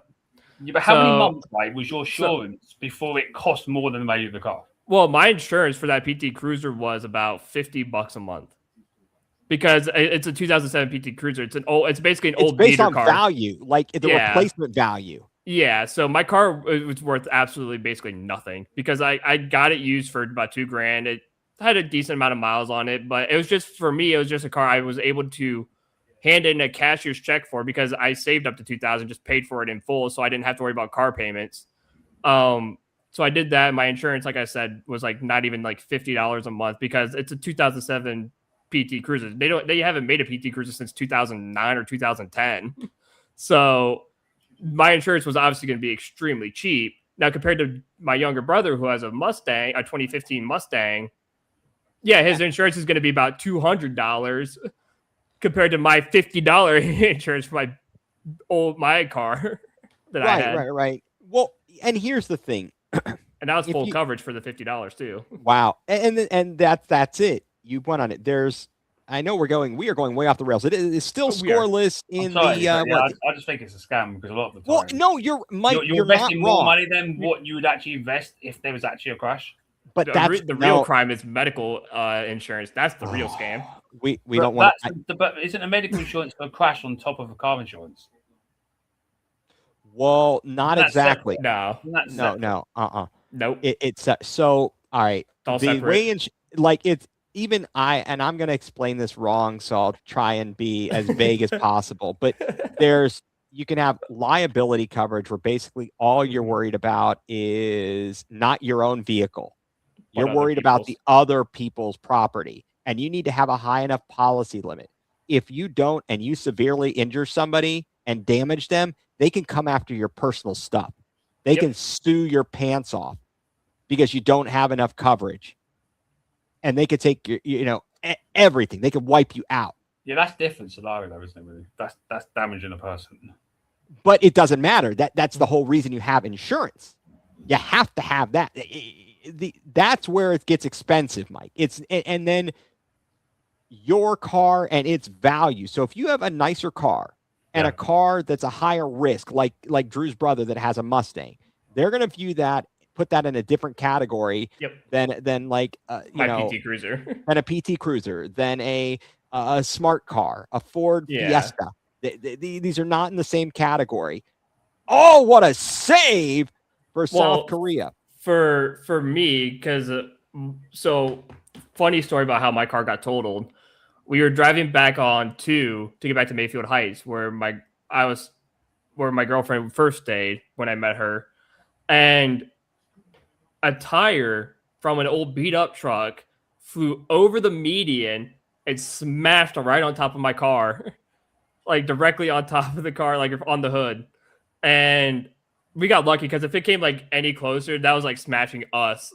Yeah, it would have probably gone right through the windshield and stuff. You'd have been hosed. So I got lucky and I saw it last second, so I was able to like kind of like try and swerve out of the way and make it hit the front. So good instinct driver right there. But I tried calling the insurance. I was like, I would love to get money back, obviously, because first of all, a person who shouldn't be driving on the road like that. And it could have been just severely accidental. We don't know what the hell happened. So you guys never found the other vehicle where this thing came from? They were on the opposite side of the highway, and it just flew like they were carrying an old tire transported. No, it fell off their car while they were driving. Well, shouldn't their car have been somewhere down the road on the other side? Yeah. They were coming. So they were going this way. We were going that way. Right. I understand. But they couldn't have gone very far. No, they didn't. They found the other car. That's what I'm saying. They found the other car, but the insurances weren't willing to pay, like being like, hey, you drove a PT Cruiser. We're not going to give you money. Basically, they were saying, well, it was only worth this much. And you're stuck because you were able to get a car that got you from point A to point B for a little bit of money. I was able to put 200,000 miles into it too, which is crazy. Right. So the thing is, with that amount of money, they're like, it's only worth $500. Yeah. Or something. You're like, I can't. What am I going to do with this? I can't get another vehicle. They didn't bother. Yeah, and that's the point. They didn't even bother to give me the money because they said your car is so worthless. Like it's not even worth anything at this point. So you're not going to get anything back. So basically, my car just got completely totaled. And they said, "Yeah, go kick rocks, kid." Did the other person have insurance? Or was that their insurance? He had the same insurance I did. He had Geico, whatever, and they just that's a whole other. The fact that you've got the same insurance company and they're bidding against themselves, it's like and they said we're not going to give you money for repair. Well, obviously they couldn't repair it because the car was irreparable. I had to go to a crusher and get crushed. So, man. But this is another thing as well. When they reject the claim and you're like, I've just paid you like £400 a month or whatever. I've now actually had a prank for the first time in 20 years, and you're willing to give me like no money back for my damage. It's like, what have I been paying you for the last 20 years? Yeah. I fought for like a month and a half, and they just wouldn't do anything. I don't know. Let's have rival conversations here as we're discussing this 23rd minute. Mexico, South Korea, still 0-0. We will be following along with this. Oh, do you want me to put the score on the screen or something for people to kind of like? Yeah, that'd be great. If you could pop that up there, and post it, and then I'll share. In a tangent, but I still just think it's kind of a scam. No. I get what you're saying, and the thing is that so. One, when I was driving my car, when I turned 16, we got a car from someone we knew in our community. It was 1986 Cavalier Z24. It was awesome. It was like, okay, great. She had like 30,000 miles on it, but it was 9 years old. It was beautiful. It's like, okay, this is great. I've just heard loads of stories though, like where people have like the amount of their is that up right there, Mike? Yeah, Drew. Yeah, I've heard stories like where the amount of money upload up. Sorry, their insurance has gone up. It's like way more than what it would have cost to like repair the car. It's like all right. Here's an example, Mike. Let's say a rock hits your windshield. Yeah. And you have to replace the windshield. All these companies are like, oh, you just pay your deductible and we'll replace it. So let's say the cost to replace the windshield is $1,000. I'm just throwing out a number. Yep. And they say you have a $250 deductible. You just pay that and we'll replace the glass. So $1,000 windshield, you pay $250. Oh, but wait, you've now made a claim on the insurance as a hit against you. And there goes your premium. It raises it by a certain amount. If you get a traffic violation, yep, that raises your interest because it's a scam. As soon as you put a claim in, it increases your right. So you have to be very careful about it. And now I was with an insurance company. This is the insurance company my dad worked for all throughout my life. They had a program where if you had not only a car, but like a renter's or homeowner's insurance, let's say you had 3 years without a claim, and then a 4th year, like without a claim, you start getting back at that point 25% of the first year's like you take the premium from 3 years prior, you get a check at the end of the year for 25% of that back, as long as you don't file a claim. So I was getting money. It was called cash back. Forever we weren't filing claims. So we would have to make that decision of like, if something occurred like a windshield, or something that we could have filed with the insurance, is it better just to pay for it out of pocket rather than have the insurance premium go up? And that's the sticky wicket there, as it were.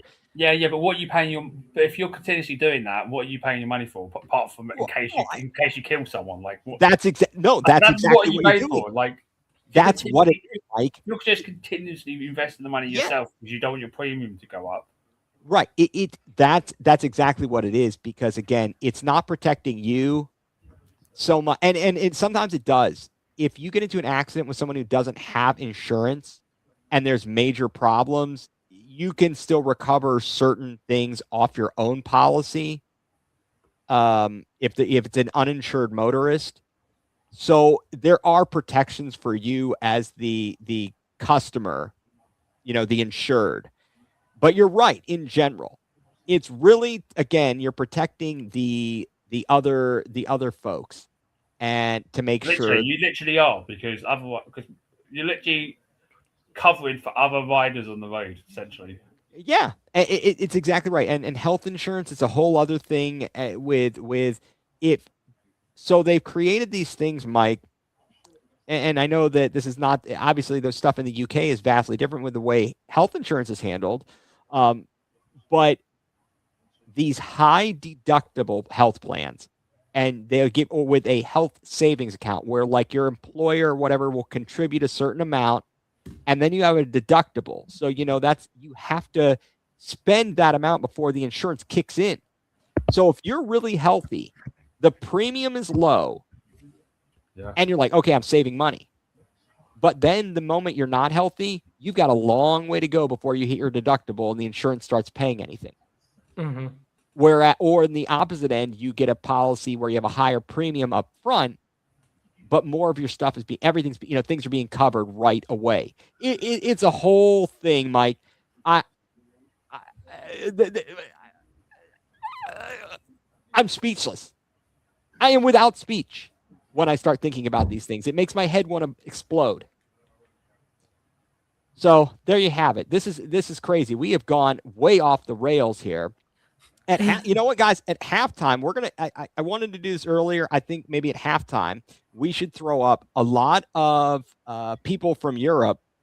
They're posting all their stuff on social media about the different food they're trying, and I thought it would just be interesting, a bit of a spectacle of sorts, to go through some of these videos on social media, see what we think about their reviews of this food.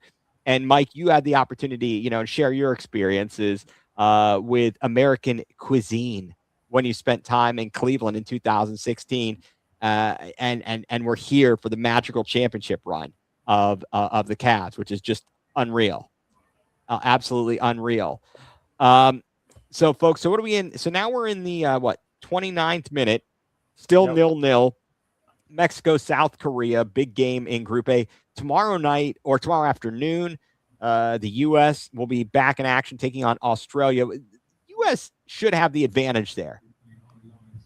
Am I recalling all of this correctly? Yes. The winner tops the group. The winner tops the group because both teams won in the first game. Yeah. Okay. So, I mean, the U.S. probably played arguably their toughest game in their first matchup. It was Turkey's supposed to be Turkey's on paper it's Turkey. Okay, it's Turkey. I'm sorry. All right, so but of course they lost to Australia 2-0. Yeah, but this is the problem. It's difficult because I think in that game with the US, Australia are going to do the same thing again. They're just going to try and hit the US on the counter. They're going to put men behind the ball. They gave up 30 shots to fucking Turkey and won 2-0. Their plan's going to be exactly the same against the US. They're going to let the US have the possession. And what's cool was I have to find this again. There's a breakdown by this person on TikTok who broke down Poch's tactics, because he goes, if you watched all the friendlies of the US, you would think, what the heck is this team doing? Why are they playing so poorly? And it's basically just Poch trying different formations, trying different players, just trying things out. But then Poch used about 80 plays in the 2 years building up to the World Cup. What do you expect? Yeah. And so he built and designed tactics specifically for the Paraguay game that exposed Paraguay's weakness. And I forget what he did. I had to rewatch the video and re-show it. And that's actually brilliant in a way, guys, because they were guaranteed. They didn't have to qualify. Yeah. So and I think it's going to help too, because if Poch is, and we've seen it, Mike, before, when we went to the Champions League final, it's like we played so many teams in different ways that kind of shows some of their weaknesses. Yeah. And I think that's what Poch is doing this World Cup, is he's utilizing the strengths of the U.S., but also finding the weaknesses of Paraguay, Australia, Turkey, and saying, look, maybe these guys are horrible down the wings, so we're going to expose the wings, or, these guys are terrible when you draw through the middle and stuff like that, and, you go through it. So he's going to try different stuff. Oh, my. Offside. Why haven't they raised the flag yet? Yeah, you guys are about 10 seconds ahead or 20 seconds ahead. Okay. I've had to cover the score thing because it's ahead of my TV, but you guys are further behind me. Is that from I don't know which website? FootMob? I don't know what the heck FootMob is. Drew. It's one of the bigger soccer apps that people use. It's kind of crazy. It's between FootMob, was it Score or something? I forget the other one. Well, and then there's One Football too you can use. Oh, okay. Well, I'll use 2 balls. What was your prediction in this game, by the way? Because mine was 3-2 Mexico, and I don't think it's going to be 5 goals the way this game. But then again, the other game we watched earlier was 0-0 until the last 14 minutes to decide that's 5 goals in it. Yeah, and Drew, did you not pick Canada 1-0 in your picks against Qatar? Against Qatar, yeah, I had Canada 1-0 against Qatar. I put 2-0. Yeah. I put 2-0. Well, it was. I mean, obviously, I went based off of Canada's performance against whatever it is, Bosnia, because they played horribly against Bosnia. All right, is it Qatar or Qatar? Qatar. Okay, but I heard people say Qatar. Because people don't know what they're talking about because they're uneducated. Now wait a second. The 2 common English pronunciations are Qatar and Qatar.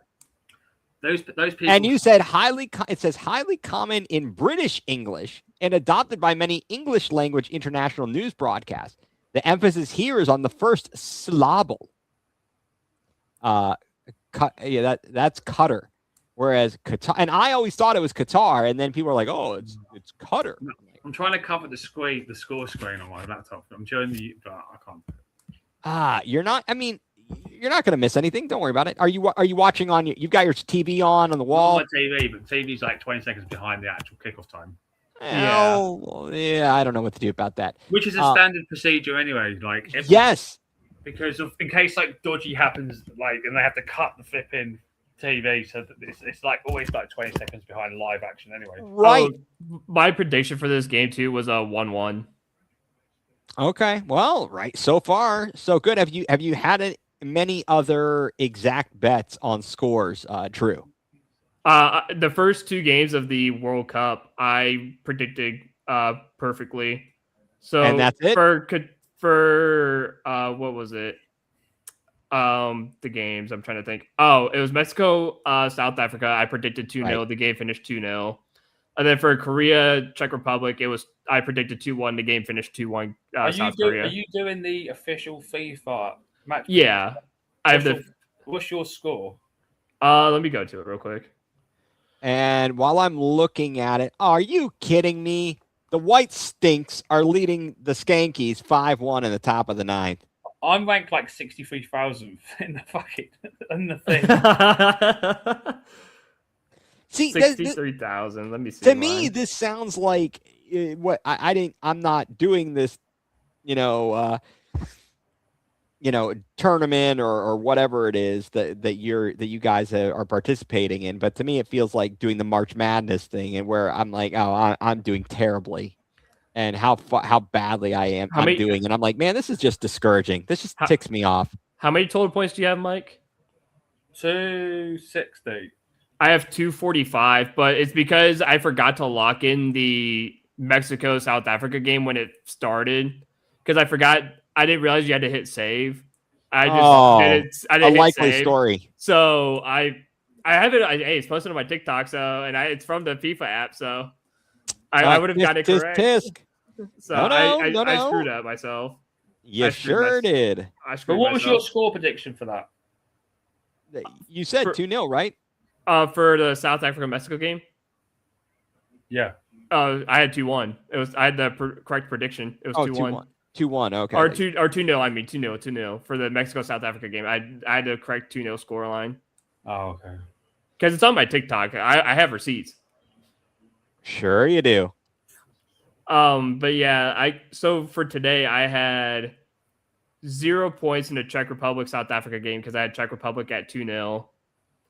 And then I had 15 points for Bosnia and Switzerland.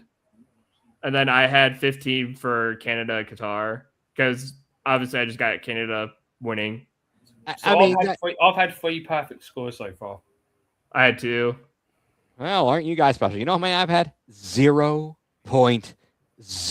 So I had Netherlands, Japan 2-2. These are the actual Pacific correct scores. I had France 3-1 against Senegal, and I had Austria beat Jordan 3-1. So what did you make, guys, of England's performance yesterday? Excellent. Thing I is, mean, though, right? Croatia would have been a top seed if there wasn't 3 hosts. If Mexico and Canada weren't hosting, Yeah. and it was a 48-team tournament, Croatia would have been a different group because them and Morocco, I believe, were the 2 teams that would have been a 1 seed if there was only 1 host. So essentially, Croatia are literally with the hardest or second hardest non-top seed team right. in the tournament. Well, I mean, hopefully for them, they can get through. Based on world rankings, Croatia are like 11th in the world. So they were literally the next one, along with Morocco, that would have been a top seed if there's only 1 host nation. So take that from what you will with that information. Sure, I'll take it, and I don't know what I'll do with it. I think, let's see, what were we sometimes talking? as well, like first game, sometimes it's good to have a test because you can learn from the bad, even though you won. Whereas if you're like Germany, who won 7-1 against Carousel, there's absolutely nothing to learn from that win. Like there's no learning to be done. Like whereas England were impressive in the second half, but they can clean up some defensive frailties they had in the first half. Like what did you have as the Portugal game? What was your prediction for that one? What, the other day? Yeah, the Portugal. What is it? I had 3-0. I think I had 4. Because I thought it was going to be goals galore for Portugal. And then, of course, England getting tested in the first game was good, but then they came out of it with a great second half performance. So it's like they learned from stuff from that result, but they still got the win. And they did it against a good opponent. Like I can tell you now, right? Unless there's no real shock, that Croatia game should be harder than a team that England would face in the round of 32. Like because the teams they're probably going to get on paper should be easier. So getting an early test, in my opinion, is probably a good thing. Like, all right, here's what I will tell you. As long as England doesn't end up in a shootout, we'll be okay. England have won the last couple of shootouts. Like, I can't watch it. I can't watch it. That is the most nerve-wracking thing.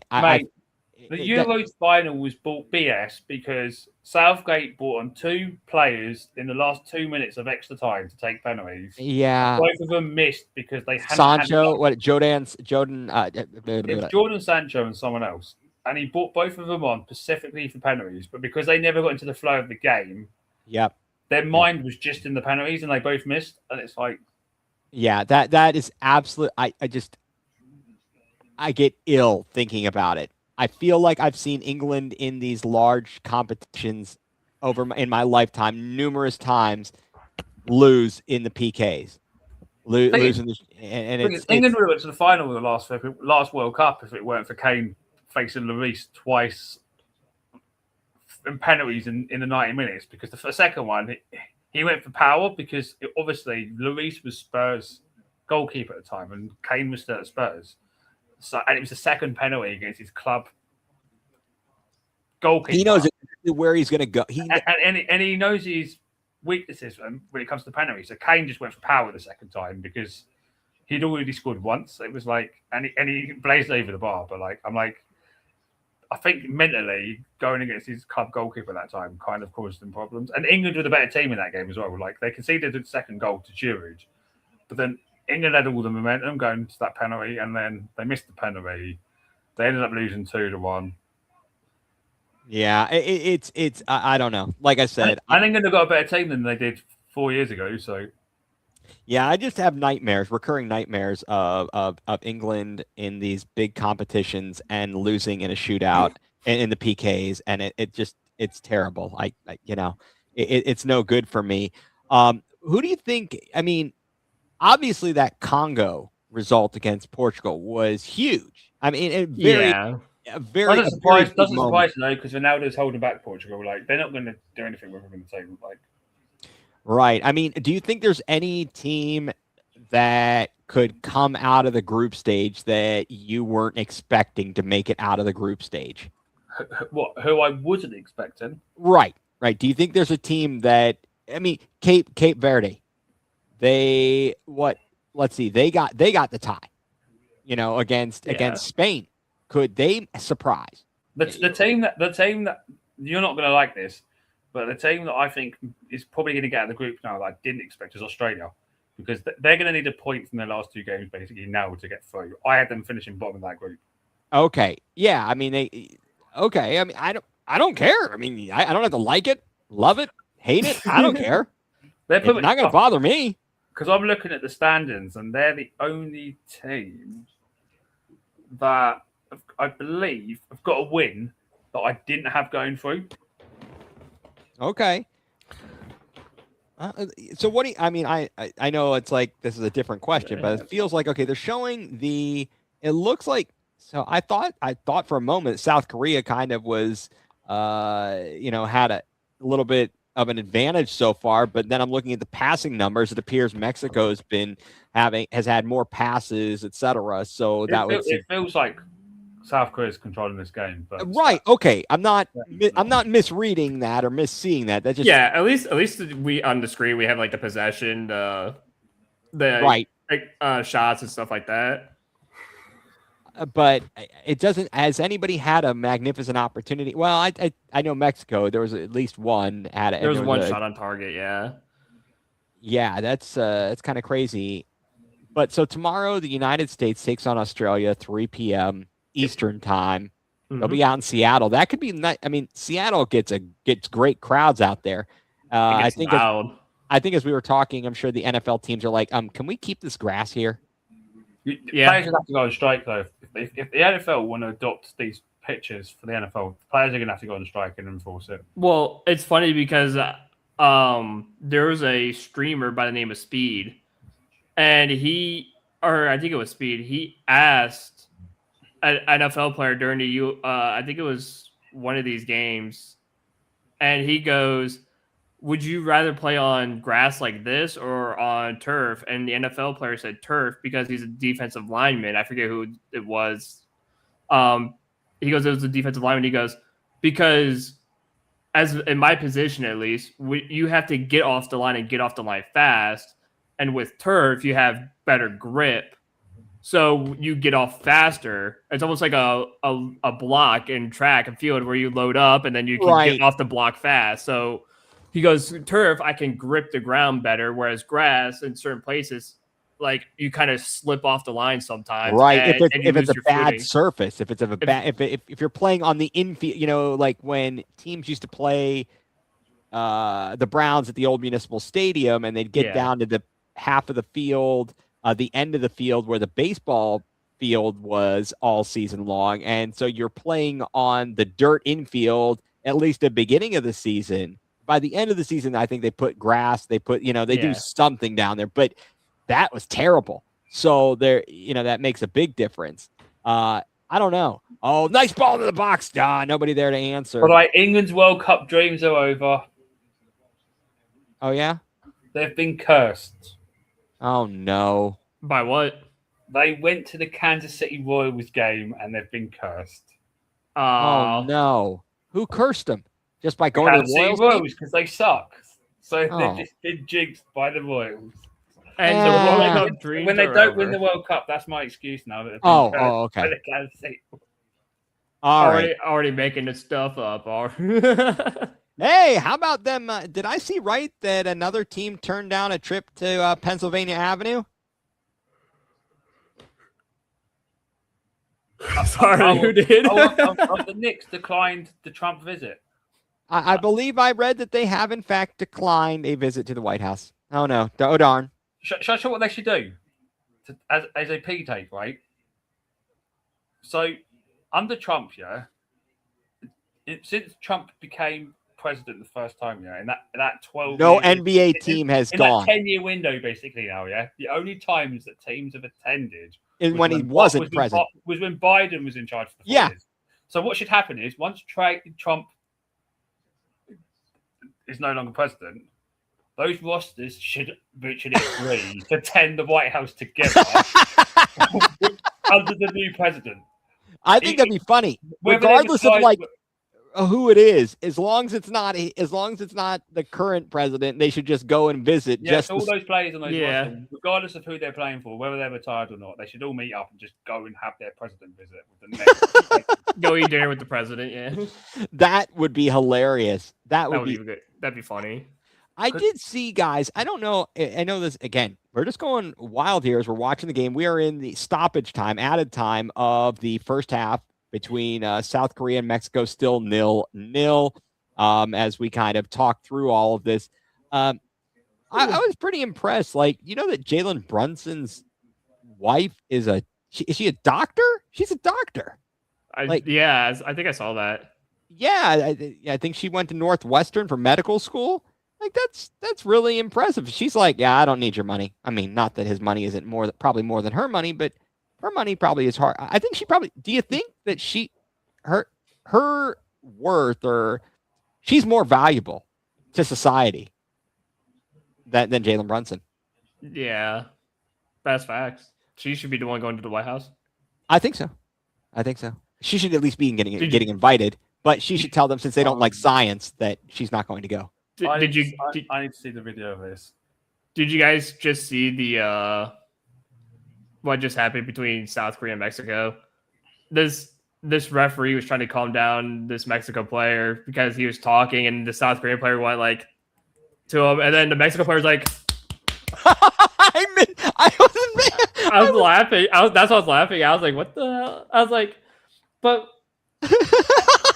you know, now here's the thing I want to mention too, and this is no dig at anyone from Mexico or anything, but like it seems like Mexico tries so hard to be like, oh, we're gonna like fight you and beat you up and stuff like that. Especially when they play in the Gold Cup against like the United States, they always do the P chant, and they always get the game suspended or like delayed because they won't stop doing it. And then if like USA scores, they all throw their beers and water bottles on the pitch. And I remember I think it was last year at the Gold Cup, USA won, they scored a goal and they threw all their water bottles and such on the pitch. And it ended up players or the fans? The fans. And one of the fans actually hit the referee in the forehead and got him bleeding or something. Oh yeah. And the fans are horrible for them. Yeah, that's kind of absurd. But also too, the players too. Also, when they play the US, they always try so hard to start fights with like the US players and stuff like that. I do think though that those kind of leagues are generally like that. That's just the culture of those leagues. Like the Brazilian league, you see a ton of fights. Like that's crazy. I think the Mexican league's kind of like that. They think they're all tough guys. Like that's just the. Yeah, but yeah, they're the two league, like the Brazilian league and the Mexican league, are the leagues that dive the most too. You see a lot of dirty plays and diving in those two leagues. Yeah. Well, they need to fix that. They need who's in. Okay, so which players? I see obviously Harry Kane, and who else is out there for England? That's Dan Burns and Jed Spence. Oh, that's Jed. Okay. And Thomas Tuchel for a first picture. So it's like. I gotcha. Did I hear Kayla Mawani? Does he play on one of the sides or for one of the countries in the World Cup? Did I hear his name? Like Kayla Mawani's French, and I don't think he's in the squad. Okay, no, maybe it was a name that sounded. I was like, huh? What? You know. Okay. All right, so this is interesting stuff, guys. But now, Drew, am I able to share my screen if you're sharing your screen? I could always, you could always hit stop sharing on, and then share your screen, I believe. Maybe I can do both. You know what? Hold on. Yeah. I just need to remove yours and stuff. Yeah. Okay. This first half's been a bit disappointing for me because I was expecting it to be a bit more entertaining. I'm not gonna lie. Oh yeah, it's been terrible. I did not expect this to be more entertaining. Because the other two teams drew, a draw between these two teams basically advances both teams because they'll be 3 points clear of the other two teams. Yeah. So like even and with 4 points gets you through regardless of position. It gets you through. So it's like I'm not surprised it's a little cagey if you want to put it that way in the first half. Okay. All right. So let's see here. I'm gonna try and pull up some social media videos that we can talk about. I don't think we'll have any problems with this. Hopefully. Although, do they have? I gotta make sure they don't have like songs with it. A lot of them are just talking. People visiting the U.S. Like this person. What is she? Oh nope. I gotta cut that. Cut that. No music. Cannot have music. If you're gonna talk, you need to. What is this? This is interesting. This is the Dallas Stadium, and it's absolutely incredible. England's just beating Croatia, but look at the size of this. We owe apologies to America because their football stadiums. So, do you? What do you think? What do you think, Mike? American stadiums in the UK. And it just looks like a standard sports stadium to me. I know. I'm just. Here's this guy. Okay, so this guy from Scotland. Now, you said they're out of beer in Boston. Some of the bars ran out of beer in Boston one of the nights because the amount of drinking that was going on. That's amazing. The Scots are going to drink them under the table. So let's talk about. And then Scotland play their next game there on Friday, and then England play their next game next week in Boston. So, well, hopefully they'll have a chance to replenish the stuff. Let's see here. See, I don't know. I'll have to wait till it's pizza, mate. There's better pizza in here. Right? Lovely smokiness on the bottom. Also, fresh pie, which means it is roasting. Let's try the crust now. That looks a little bit burnt. Wow. Insanely crispy. Unbelievably good. That is the best pizza in this set. Get yourself down to Regina's, because this is getting a 10 out of 10. Blown away. Hey, he's better than Dave Portnoy. Regina Pizzeria here in Boston. Apparently the best pizzeria in town. See, I don't know. What do you think? That crust was too crispy for me.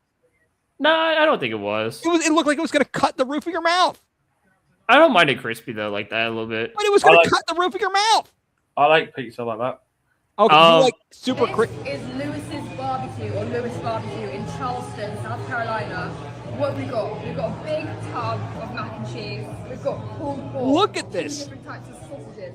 I mean, that is a crazy amount of food. Obviously, they know, she knows she's doing a video. Like, how many other people are eating there with her in her party? Because probably quite a bit. I would assume a few people. I hope so. Or at least I hope. That's a lot of food. Don't know that much to me. But the pizza? have you seen Scottish people going around Boston putting traffic cones on the heads of like every statue they've seen? Like they went up to Sam Adams, put a cone on his head. They went up that's to hilarious. They went up to like an octopus, put cones on all of like the tentacles and on top of the head of the octopus, and then they're just going around putting traffic cones on top of the heads of like every statue they see. Oh, that is absolutely amazing. I've got some breaking news per Fabrizio Romano here. So, Asmail Kone has suffered a fractured fibula and a tibia fracture. He's expected to undergo surgery and going to be out for 4 to 5 months. That is crazy. I mean, so the tibia is the large bone in your lower leg, like your shin, all that stuff, and then the fibula. Was it tibia and fibia or the fibula? Correct, both. So wait, because there's the fibula. All right, now I'm gonna have to look up. We need to look up anatomy. We're gonna need to look up a diagram of these bones. Welcome to learning what's going nuclear. I think it is, but look at that food. Look at that plate. You know what I don't like? Pickled red onions. You guys pick? Yeah, that's disgusting. That's disgusting. I don't like pickled red onions. I can eat onions regular. I can eat them sauteed. I'm not a fan of the pickled onions. Not a fan of that. Let's see if we can find some other food videos here. What's this guy doing? Is he trying some Starbucks? 6'6" from Lower Marion High School. Oh no, that's the guy from the Lakers retiring. The PA announcer. Oh yeah. So we're just scrolling through. What's this guy doing? Whoa. I know you're from where you're from. We're foreign. What we don't know what we're doing. Stop with the knife. No, you don't need a knife? No, you pull it apart with your hand. And listen, hold up. And you take your fingers and you lift it up and you eat it. Okay. Not with a fork. Okay. Absolutely. Okay. Sorry. Enjoy holding your food and eat it like that. It's I love eating with hands. Okay. Thank you so much. Yes, Okay. No. I'm sorry I let it get that far. No. I'm sorry, I let it get that far. We're not used to meat being soft enough to just rip it apart with a knife. I mean, that's not normal. Right, cheers. Cheers. The best ribs in America.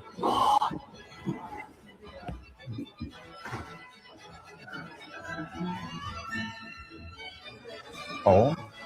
They're gonna ban this in Russia for that music, that 2 seconds of music there. You know that, Drew, right? Yeah. Oh yeah. But Sorry to the Russians. Our fault. Yeah. My bad. That was unintended. But that's pretty funny. Like that, again, they're like, oh, we're not used to meat being this soft. I know. Not having shoe leather. It's like, what are you guys just used to unseasoned food and shoe leather ribs and like what do you guys eat over there? Well, exactly. No, basically, I think that's correct. That is what they're used to. It's kind of crazy. And no, I am thoroughly enjoying. It's funny because like they went to like Canes or something. They're like, or not Canes. They went to like some of these places and they're like, oh my god, this is so good. Like the seasonings. It's like, what? Do you guys not have seasonings in the UK or something? Like, do you even have like salt and pepper? Right. Like, it's like, oh my god, guys. Like, I know you're used to bland. Oh man, is that a dang quesadilla?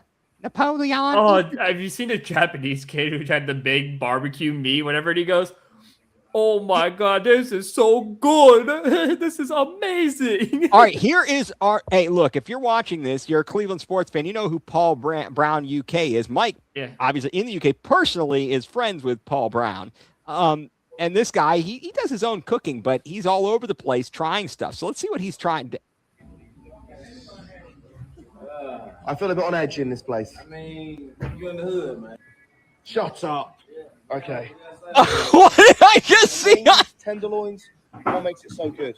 So first of all, it makes it good because of my face, my customers, people that come and come again. Home of Elvis Presley in Memphis. And my first views of Memphis, it feels a lot more ghetto. Oh my gosh. Paul, no, Paul, you don't say that. Okay, what is this? What? Oh, did he go to In-N-Out Burger? I mean, the guy did pull up a strap on him, too. You're going to get every single time you come, and the quality is exactly the same every single time. Quality control In-N-Out is brilliant. It's probably the number one place we go if we want to eat out, to be honest. But look at that burger. That's like wafer thin. And I love In-N-Out. I'd rather go to Swenson's, right? Yeah.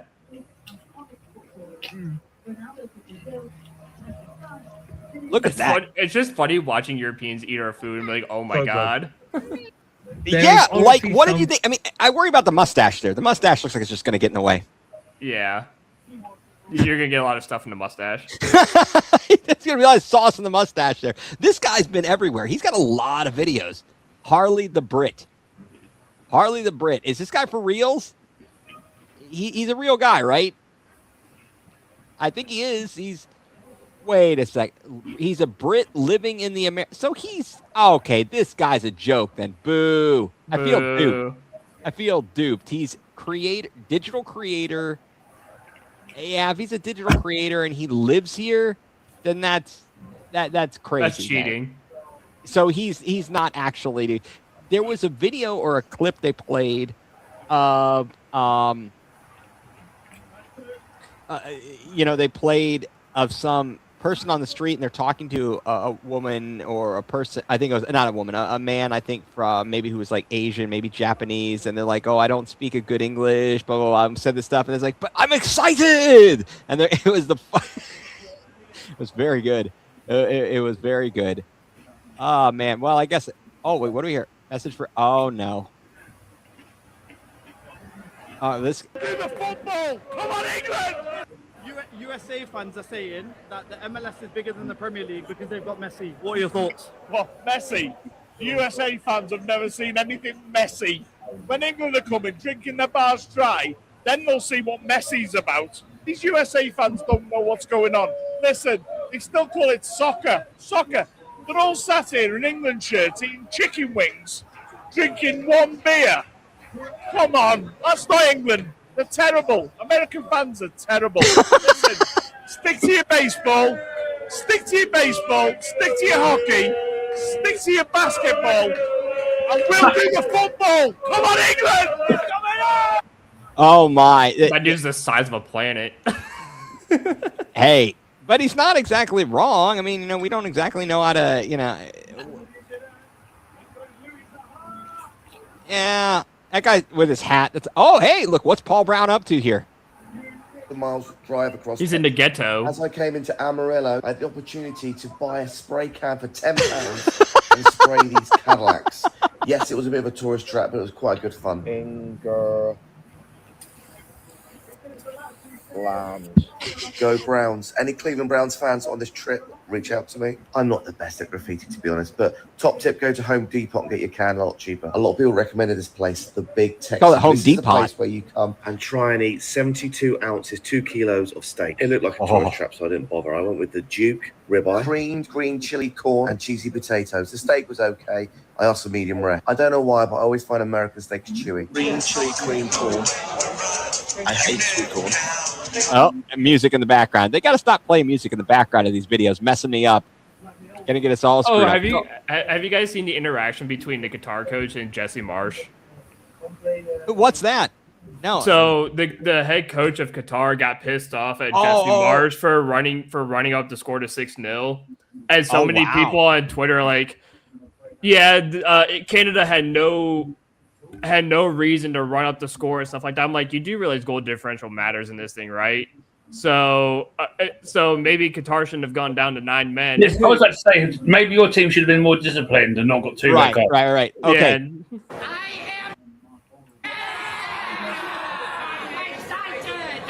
Has shown us amazing love, and he's just on the verge of tears. And Bobby's our savior, and we love him all. I know English, but I am excited. That can't be real, right? There's no way that kid doesn't know English. Something seems phony about that. Should we call that out? I think that's phony. So I don't know, but this is I just thought this would be kind of fun. I mean, Mike, when you visited I'm going to take this down, and then Drew, you can bring up your Drew. Mike, when you were in the you're U.S., gonna have to bring it back up. Oh, yes, I do. You're right. I don't have control. When you were in the U.S., Mike, did you go to a lot, and all your time in that you spent in Cleveland, did you go to a lot of local establishments to eat? No, I just went to boring fast food chains. Oh, I'm sorry. McDonald's and Wendy's. When are you going to come back? Wendy's, Steak and Shake, places like that. When are you coming back so we can take you to all the good places? Not Joe B's. What's that one? Well, you're thinking of Joe. Jollibee, whatever it is. Jollibee? No, I don't know what. I forgot. Bojangles? No, You got Wendy's. You got Steak and Shake. Wendy's, Burger King, Steak Arby's. and Shake, Arby's. Yeah, so you missed out on. I don't know why I said Joe B's. I meant Arby's. You've been listening to Rizzo too much. Well, the second half is underway from Mexico, where South Korea and Mexico. There was a good pizza place downtown, though, across the road. Oh, Geraci's? Was that there? Geraci's is down. Geraci's downtown, yeah. Could be that. There was a place. There's a place. Is it not the map? There. Shoot. There's the Irish. There's a place across the street called Map Room. Across the street from me. There's the Irish bar right downtown. Yeah. Flannery's. It's like the pizza place is like 2 or 3 buildings. That's Geraci's. Yeah, that's Geraci's. That's where we were on opening day, and man, I am looking forward to that pizza was so good though. I'm not gonna lie. Oh, and doesn't Tito own that or have a stake in that location? Francona? Yeah, I believe so. He does. So Map Room is what's across the street from me, Ethan. My apartment. Is that a little bar, like a dive bar? It's like a little Irish bar, yeah. I went to Winkin' Lizards a lot. Oh, that Winkin' Lizard's so good. It is. I love Winkin' Lizard. Well, here's a good story for you guys. What's the wings place? Buffalo Wild Wings. Buffalo, is that the one by the car park by the arena? Yeah, but they closed that one actually 2 months ago. Yeah, we were just talking about that because it was like opening day, wasn't it? And then it was closed. Yeah, it was closed like 2 shortly months later. thereafter. Yeah. But so the Map Room, is that like just like this little hole in the wall bar, but has really good pizza? or is that something else? Yeah, that has good pizza. Yeah. Because for a second I thought you were talking about burgers, and I was like, no, that's what's it called? Johnny's Little Bar. No. I went up there a couple years ago. Yeah, I was at the block party, and I walked up there with Kardik.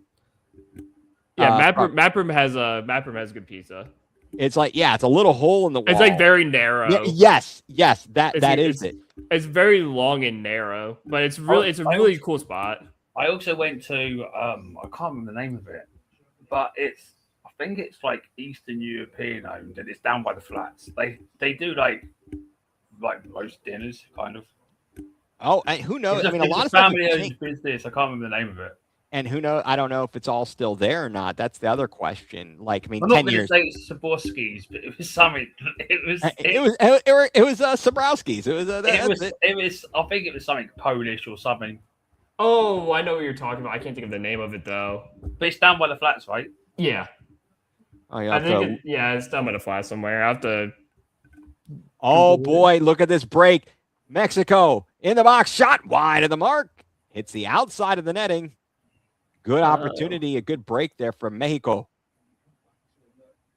So, so Mike, so you ate a lot of the normal chain places. You really didn't get to experience necessarily some of the better establishments. I mean, were you impressed with anything in one way, shape, or form, or were you like, what is this garbage? Oh, Mike, was it called Sokolowski's? That's probably it. Yeah, it's over by University Inn, I believe is what it's called. Because did it have what'd you have there, like pierogies or something? Probably roast dinner, gravy, mashed potatoes, stuff like that. You should have gone to really good. What's it? I assume West Side Market. I haven't gone in there. I mean, but they've got to have a ton of stuff, right? I mean, just like all kinds of variety. Have you never been to West Side Market? I don't think I actually have, amazingly enough. Really? Wow. I've been in there. I've never bought anything from there, but I've walked around there a few times. I was staying at last year. I came into town. I went to the Lou Marconi had an extra ticket and was so kind to offer to me to go to that draft party, the concert, the Journey concert at the stadium, and the draft night. Mexico have scored. Oh, wait. Oh, how'd he drop that? Oh, my goodness. Oh, what a break. At least you've got I can't wait to see it. At least you're seeing the goal. Well, the goalkeeper, what are you doing, Butterfingers? There was a collision in the box there. The goalkeeper's completely but I mean, you got to hold on to it. But we'll open up the game now because Korea will have to try and get an equalizer. Yeah. But I came into town for the draft thing, and I stayed downtown at a holiday. I think it's a Holiday Inn Express. It was the strangest Holiday Inn Express I've ever stayed at because it was literally in a building that used to be a bank. So they didn't really change the room. The room's like these giant high ceilings. Watch the replay. He's caught the ball and then pushed it away from himself. Oh, he fell over his defender and lost it on him. Yeah. So here he goes. He's coming down. He could barely grip it, and then he hits his own player. Wow! And then he drops it. Yeah, what a break for Mexico now. But the good news, like you said, Mike, is it's early in the second half. We're in now the 52nd minute about, and the thing is, if this finished a draw, both teams would be 3 points clear.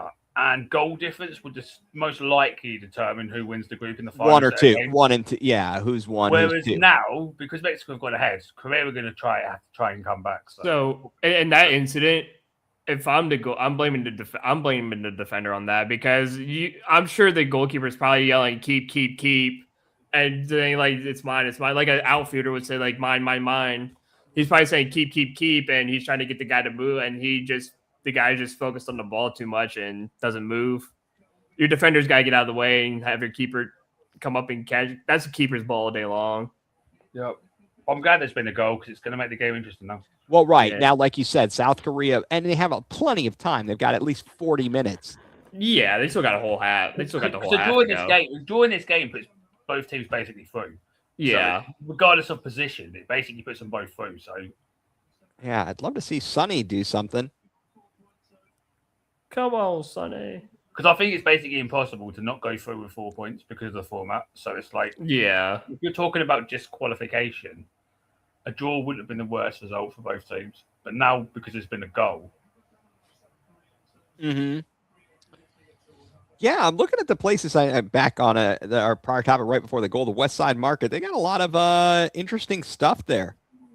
I think it's one of those things like, can I get a sandwich there? Or, it's like, I don't have anywhere to take this. I don't want to take it anywhere. I just want to you got to go to Mabel's and get a Michael Simon's place, get some barbecue. I got I haven't been to Mabel's yet. You have it. Oh, Drew, place to go. I haven't been to Mabel's yet. I got a great brisket sandwich. Delicious. I did not get it with the pickled onions. As you should. Absolutely not. Absolutely not going to have that. And they serve some kind of a sauce with it. It's basically horsey sauce. And since you go into Arby's, Mike, horsey sauce, a horseradishy based type thing. It was a very good brisket sandwich. I don't know if they had. I think they do offer like the dinosaur beef ribs, but I was like, I'm not that hungry. I need to eat. I'm just eating lunch. I got plans later. I think we were going to Luigi's later. So, let me some Luigi's. Hex, yeah. So, love Mike, you're just gonna have to get your passport renewed and get your butt over to Cleveland. I will at some point. That's just how it's gonna go. I may not be there, but Drew will. Drew's definitely there. I'll be here. I'm always here. Hey, you're holding down the fort, dude. You're holding. I'd come to yours if you had a sofa available. I mean, I'm gonna do up my office a little bit more because we're gonna renew our lease here in the next couple days because we have to. So, I think we're supposed to get a new couch, and then we're gonna put the old couch, even though it's torn up, we're gonna put it in here in the office, and I'm gonna clean up this back a little bit. Oh! I thought you said you were gonna say you're gonna put it out on like on the balcony, kind of like how the people at colleges have their couches out on the front porch. Well, I don't have a balcony, so I know. I did that. I'm gonna put it out the window and just drop it on someone. You can like hang it out the window. I'm gonna do like a cartoon anvil. I'm just gonna toss it. Are you in an apartment block that's like on like not the ground? So, I live in the flat, or not in the flats. I live on top of the hill of the flats. So, the two streets that are like the steep hills that go down towards the. I live on top of that hill. Okay. Oh, ball into the box. Stop looking. No, poked away. Oh, gotta get a shot off. Anyway, go ahead. Yeah, so I live there. I live in a place called Bridgeview. It's just above the flats, and it's a neat spot. I got a nice view of the entire city, basically. And then we have a rooftop that overlooks the whole city. That's impressive. But as long as you don't mind two cats, we live in a 2-bedroom, 2-bath. So we have a whole nother bathroom that has a shower and stuff like that too. Oh, look at this. Looks like Mike found a place to stay while he gets on his feet, gets a job. I was actually talking about Ethan. Oh, me? Oh, me? You don't want to come to Virginia. What you gonna do here? Drive up to Cleveland. Get a lift of you to Cleveland, I guess. Yeah, there you go. You guys can get a hotel room together. Be your little roomies. Yeah, that's okay. We do have a pull-out sofa, but that's all right. We're good. I'm trying to get people out of this house, not add people to it. Trying to get Jacob out of the house. It was more of the point of like, if I came over, it'd be like rude not to. Oh well, I appreciate that. No, thank you, thank you. Yeah, I won't watch any baseball with you though because you always curse it, so I can't be doing that. All right, enough of that. We'll stick to your food programs. Yes, that's exactly right. Hey, I watch a lot of food programs. I come up with a lot of good ideas that make me very hungry, and then I don't want. Oh, Sonny's going off. He's going off. All right, well, screw that, Korea. Come on now. No, I mean, Korea to put some, make it interesting. I feel like they are, as you said, I mean, maybe playing it safe, and now they can't. So it's just it's a bit surprising that they pulled Sonny, but maybe he seems like he gets limited minutes. I guess he's getting a little bit long in the tooth, a little old, huh? I think it's as well, like, because of the tournament format, it's like they need to keep him fresh for later on. Yeah, and you take your chances there. Oh, nice play, whistle. Nope, not a nice play. Oh boy, give him some minute. Give him an hour in the group stage games, but when it gets to the knockouts, you give him longer minutes then. Right. What is crisp deluxe? Crepes deluxe. Drew, did I miss something here?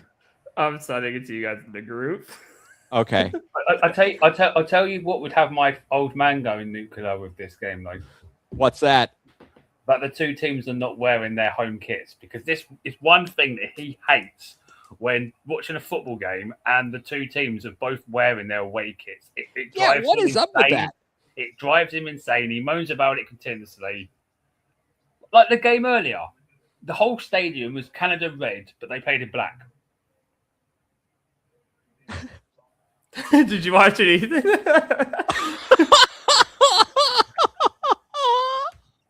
That's true. Dude, that's my entire Instagram algorithm. That's the most awful, horrid, like. 6 times more stuff. Oh my gosh. Oh boy, folks, we're losing it here. We are starting, for all of everybody who's sticking with us, thank you, because this is a ridiculous chat we've got going on about anything and everything. I'm not sorry. To be No, fair, you shouldn't be. The kit thing I was talking about does have me going nuclear as well. It drives me insane when you see teams who could clearly wear their home kit and then wearing their, especially in a tournament like this. It helps you identify them. Like, you should know who the Canada one was a joke. Their entire stadium was in red, but they were wearing their black kit. Right. Like, I don't know. It's like, really? There's no color clash. It's like, well, they've got. It's a tournament. It's a World Cup. Yep. No, I'm with you, Mike. Most of the fans are wearing their main colors, and then there's no color clash, and teams are wearing their second kit. It's ridiculous.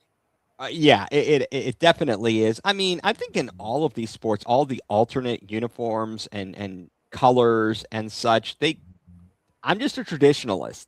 I'm a stick in the mud. If it's down to me, you wear your traditional colors unless there's a color clash, and then one team has to swap.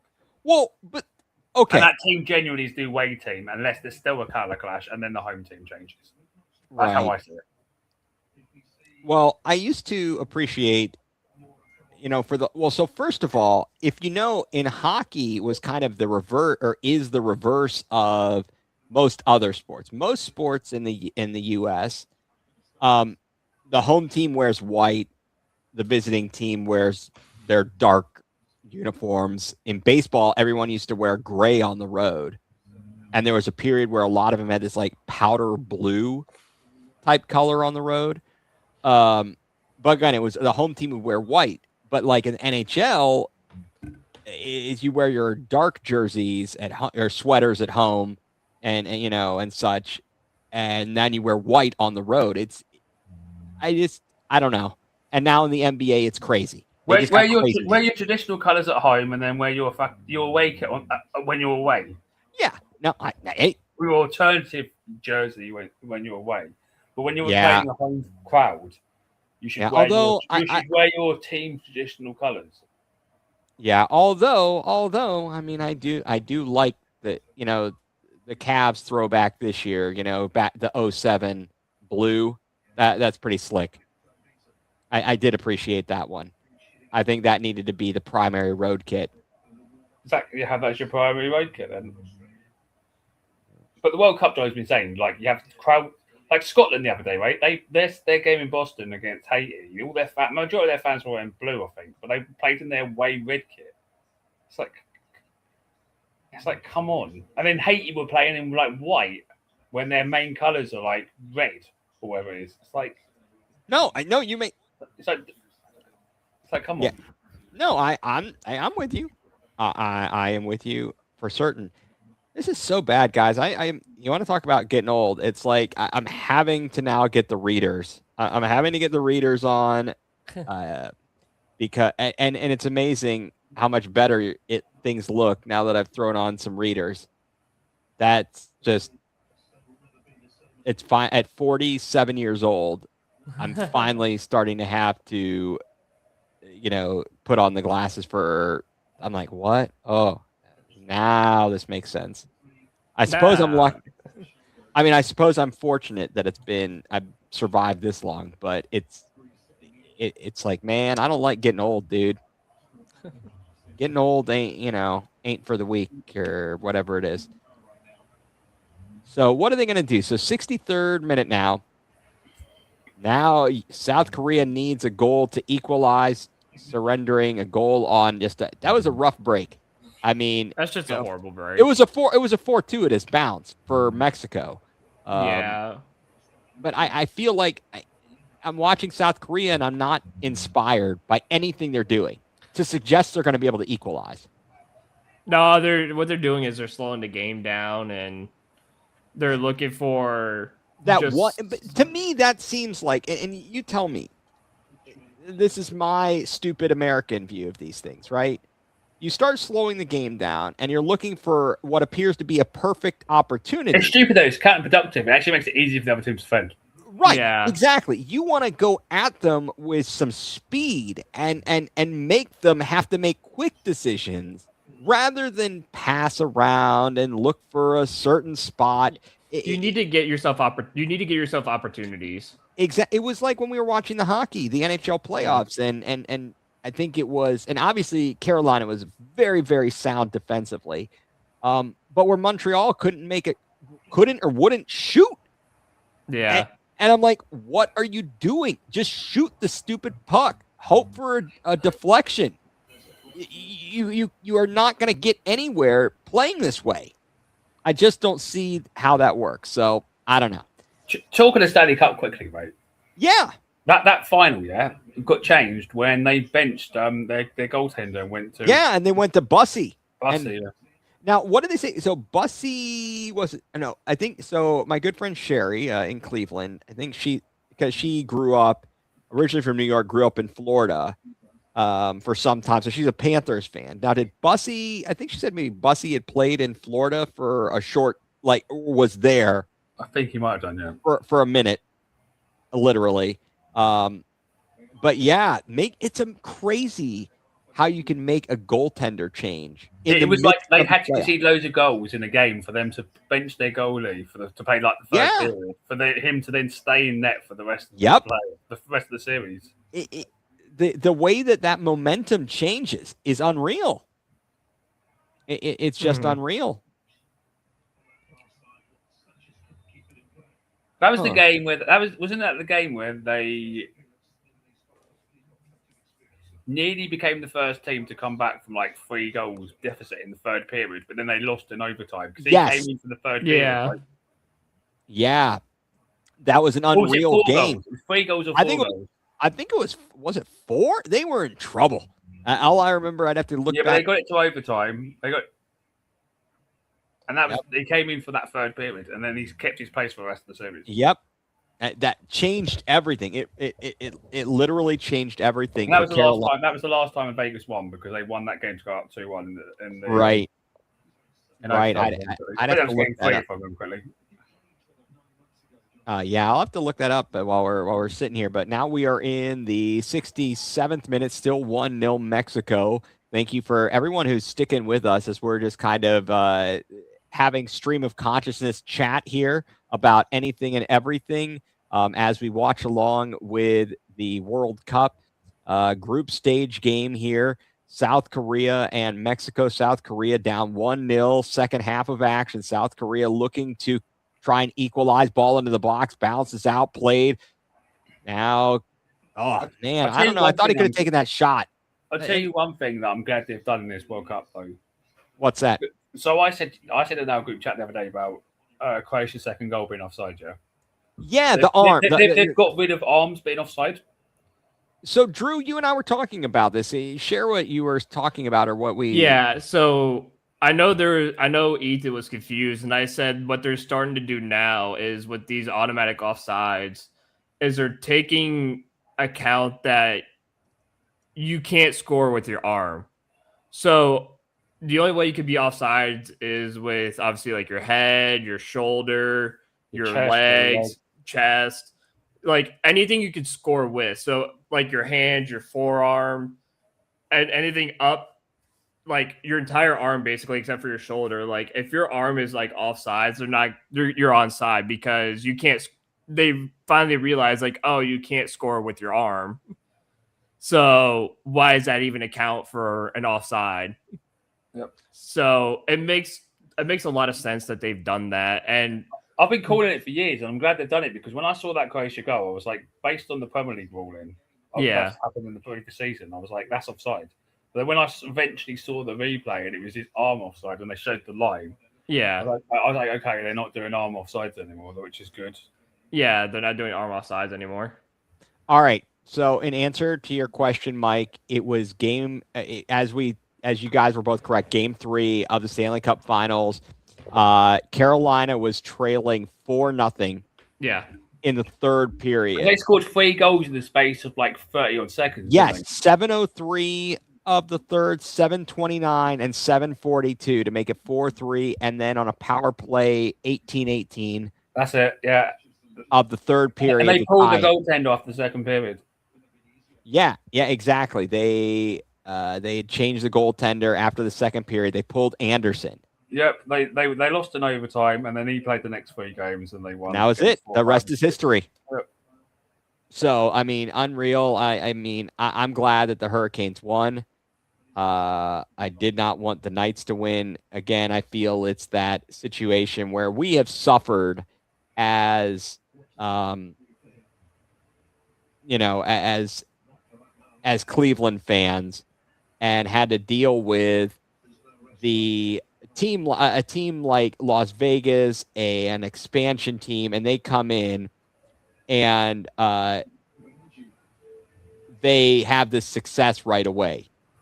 So that it feels like a bummer. They talked about it today on ESPN Cleveland about what the NFL did to the Browns when they came back in '99.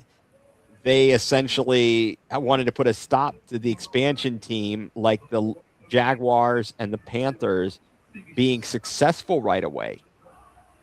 And they gave us like the dregs of these other teams that were the leftovers and other teams didn't want on their roster. So we put together this crap roster. The crazy thing is, I mean, the Browns were in their, let's see, must have been their third season when they went 7-9, and the fourth season they made the playoffs at 9-7. Am I remembering that correctly, guys? I think that's got to be it, right? Trying to think here. I know it was the year they were in the playoffs. Their first time in the playoffs was the day after or the same weekend that Ohio State won the national championship. Yeah. So that was like 02-03. 02-03. And that,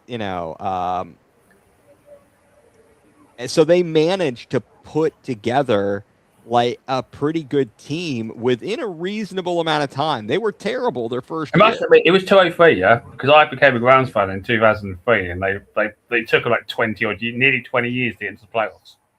After that, yeah. Into the box, headed. That was a good throw. There we go. But yeah, I'm trying to find out year-by-year results. So hopefully I can figure that out. So now they're down. We're in the 72nd minute. They've had their hydration break. Don't forget, guys, that other game earlier was still 0-0 at this point, and we hadn't seen 5 goals in the Switzerland Bosnia game. Still 0-0 at that point. I know, it's funny because I have 2 bets going on, and one of my bets is for every game, except for this one, every game to have over 1.5 goals, and this one I have under 3.5 because I thought this was going to be a very boring game. And And I was getting so concerned about that Switzerland game. I was like, oh my God, nobody's going to score in this game. And then next thing you know, 5 goals just appear out of nowhere. I'm like, holy God. Holy cow. Okay, so it was the Browns. So the Browns, so 99. Yeah, it was their 4th season back from, in their expansion era. Now they did the Browns in 2001 finished. So they were 5-12 in 2001. I thought they had like a year, and I guess I'm misremembering here. Oh wait, it's showing the wrong. I'm an idiot. Never mind. Don't mind me. Yeah, it looks like so in 2000 they finished. This is the most confusing thing I've ever seen. Yeah, 3-13 in their 2nd season. And in their 3rd season in 2001, they finished 7-9. They were actually doing pretty decent. That game against Chicago, the Bears, Mike, if you remember the way they lost to the Jets and Joe Flacco. What? Which game? The game they lost right at the end. Yeah, like they gave up. They were up 13 points. Yeah, we blew like a 13-point lead or something. Right, and we would have been 2-0 that season. So in 2000, and so this was in the what did I say? 2001 season. This is their 3rd season back. The Browns start the season. They are 2-1. They're 3-1. They lose. They're 3-2. They actually beat Baltimore. They're 4-2 going into Chicago. The score is 21-7 late in the 4th quarter. Chicago tied the game late in the 4th quarter. The guys were like they thought the game was over. They literally scored, let's see, 14:32. So there were 28 seconds left in the 4th quarter, down 21-7. Chicago scores to make it 21-14. I believe they recovered the onside kick and scored as time expired to tie the game and won in overtime. How did you lose? Do you blow a 14-point lead with like 28 seconds left? The Browns? Anything else? Do you know what's dumb about that? Yeah. You could have done something dodgy, like commit intentional penalties to stop them from stuff. I mean, that's just like the kind of luck. And I mean, so this was in their 3rd season. They were off to a good start. They lose to Pittsburgh, but they bounced. They're up to 5-4. They're at 6-4 at the end of November. They go into December. They beat up by Tennessee. They lose 27-16 to New England. So they were 6 or what? At what point they were 5-4, 6-4, and they lost 4 games in a row. What's it? Oh my God! Into the cross. I was offside anyway. Okay. He had a great opportunity there. I think. Yeah, I think so. So yeah, I mean, crazy way the Browns, and then I think that was also the day the Jacksonville Bottlegate. Oh, that game was crazy. That would have been December 16th of 2001, Browns Jaguars. I think that was Bottlegate. We lost 15-10. Yeah, because we were driving, and then they reviewed the right. They reviewed the play or the Quincy drop. Morgan. Yeah, they reviewed the Quincy Morgan drop, even though they're not supposed to.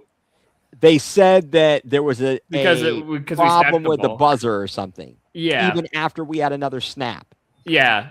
And that's the thing that like people were so pissed about. It's like, well, we already snapped the ball, so it doesn't matter if the buzzer was working or not. We already snapped the ball.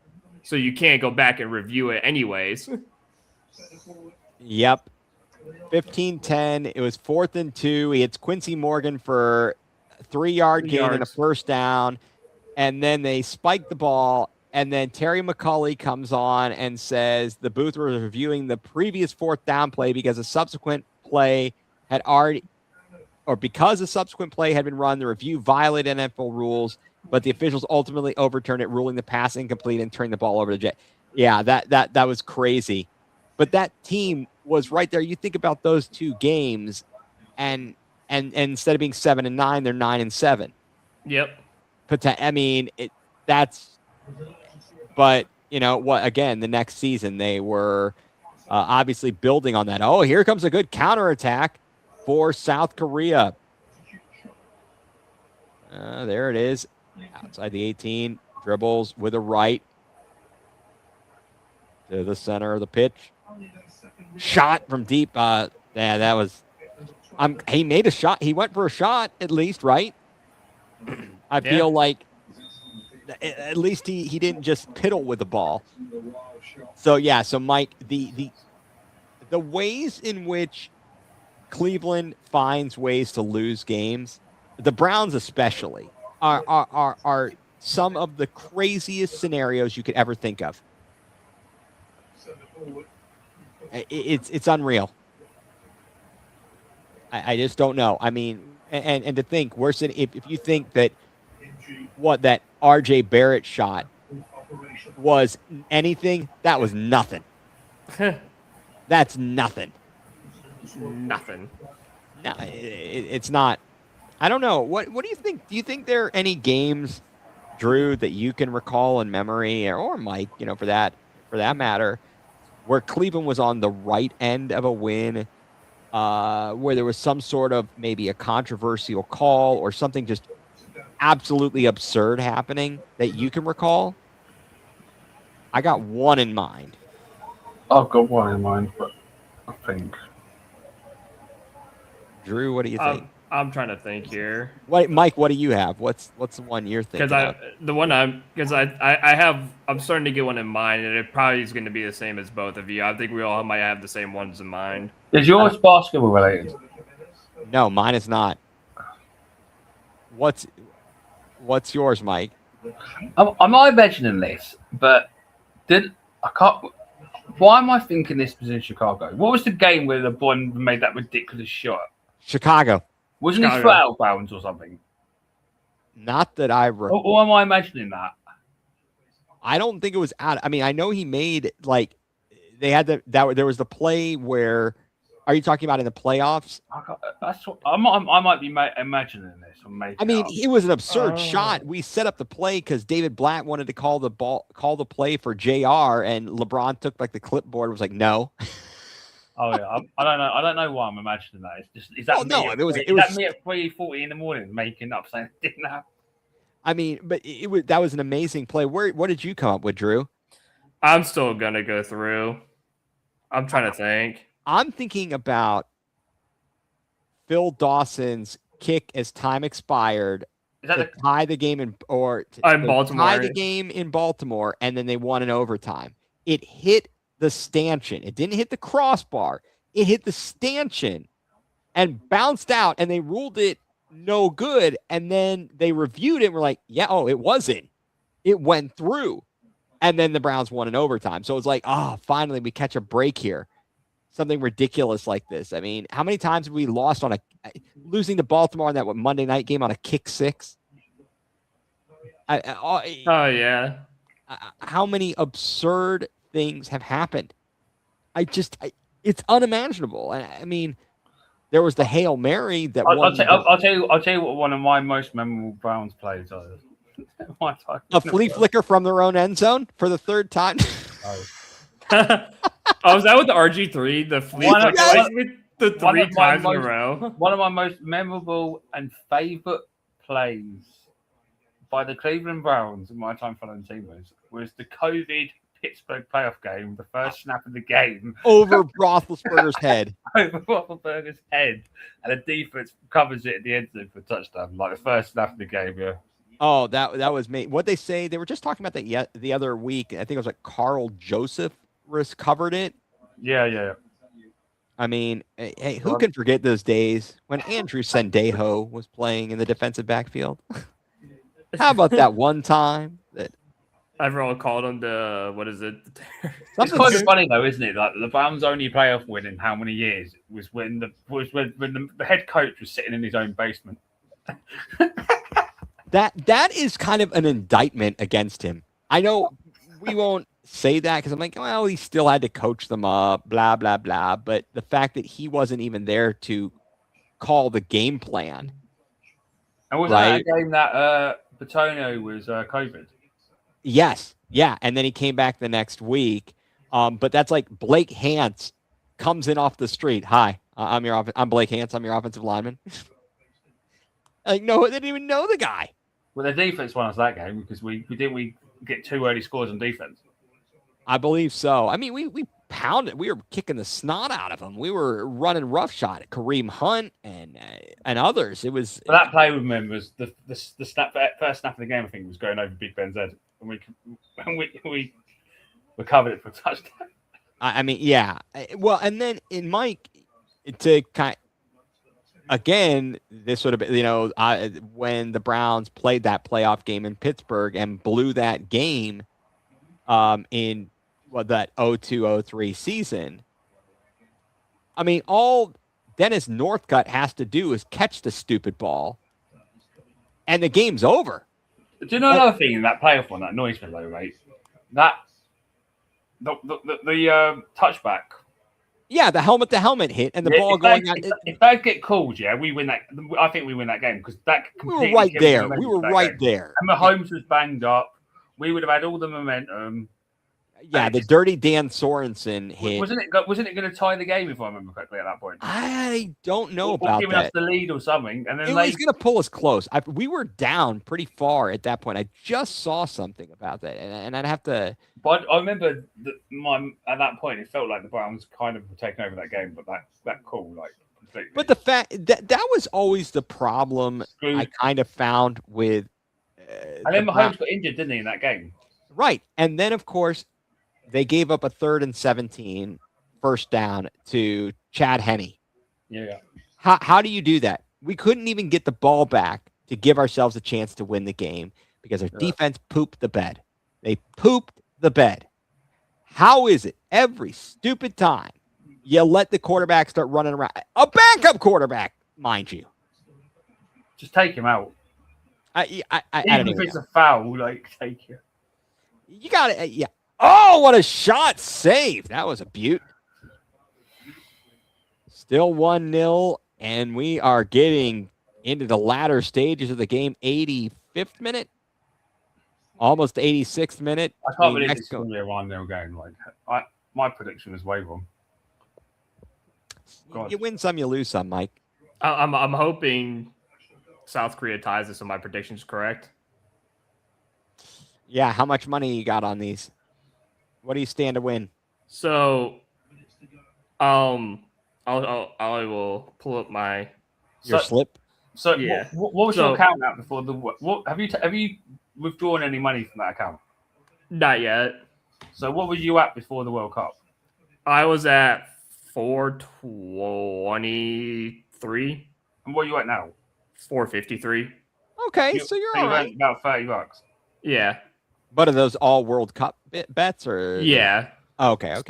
So today I had 2 bets going on. The first one was, and there were ones 5 How much you betting per bet? $5. Oh, okay. So today my 2 bets were, the first one was Czechia and draw double chance with over 1.5 goals in the game. Over 1.5 goals in the Switzerland-Bosnia game. So were you just doing goals over or under and then double chance? Yeah. And then I had the Canadian money line with this game being under 3.5 goals. So that's one bet for $5 to turn into 16 flat. Okay. And then my other bet was just the first 3 games to go over 1.5 goals in this game to be under 3.5 for $5 to turn into 17.25. All right. Come on. Shot into the box. Headed down. Shot. Is it in? No, he saved it. Oh my gosh! I thought it was in. I thought it was going in. Oh. Goalkeeper injured himself, but he saved it. Holy smokes. Oh, Wow. now I'm going to see it. Get up. Now he's broken. Yeah, his own guy ran him over. I thought that was it. I was like, Well, they needed to run him no, over. I thought it was going Here we in. go. Wait, here. Okay, now we're seeing the replay. So you'll see this in a moment. Headed down, ball loose. Oh! Shoulder. Oh! Got it. Oh! Sorry. Having a muscle spasm. Oh, I thought that was in. I thought it was going in. Reaches up.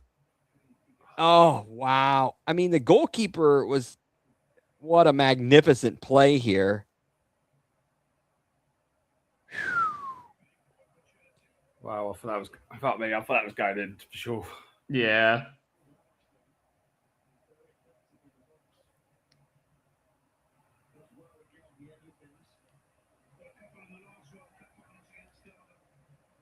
I don't know if they're going to get another opportunity, although this is going to add a number of extra minutes. You're going to get at least 3 for the hydration Well, break. this is definitely going to add a minute or 2.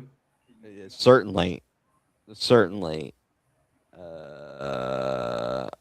see. So do you guys know when NBA free agency starts?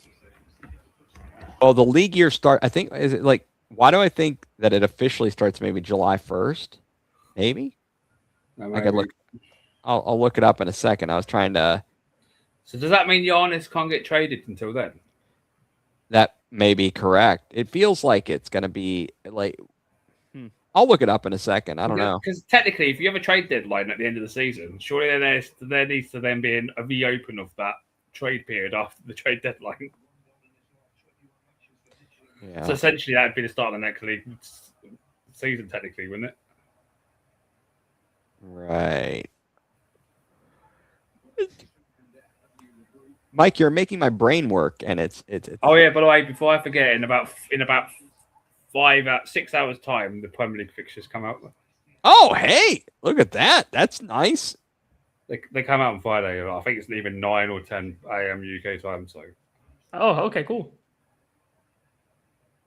I was trying to find this thing while we were looking. No, it's while we were on score. Huh. There it is. Come on, work. Nope. Not on this site, you boogers. Because technically, if there's a trade deadline, and there's to then be a reopening of the trade market after that trade deadline. So surely it's the start of the next league season, surely. Right.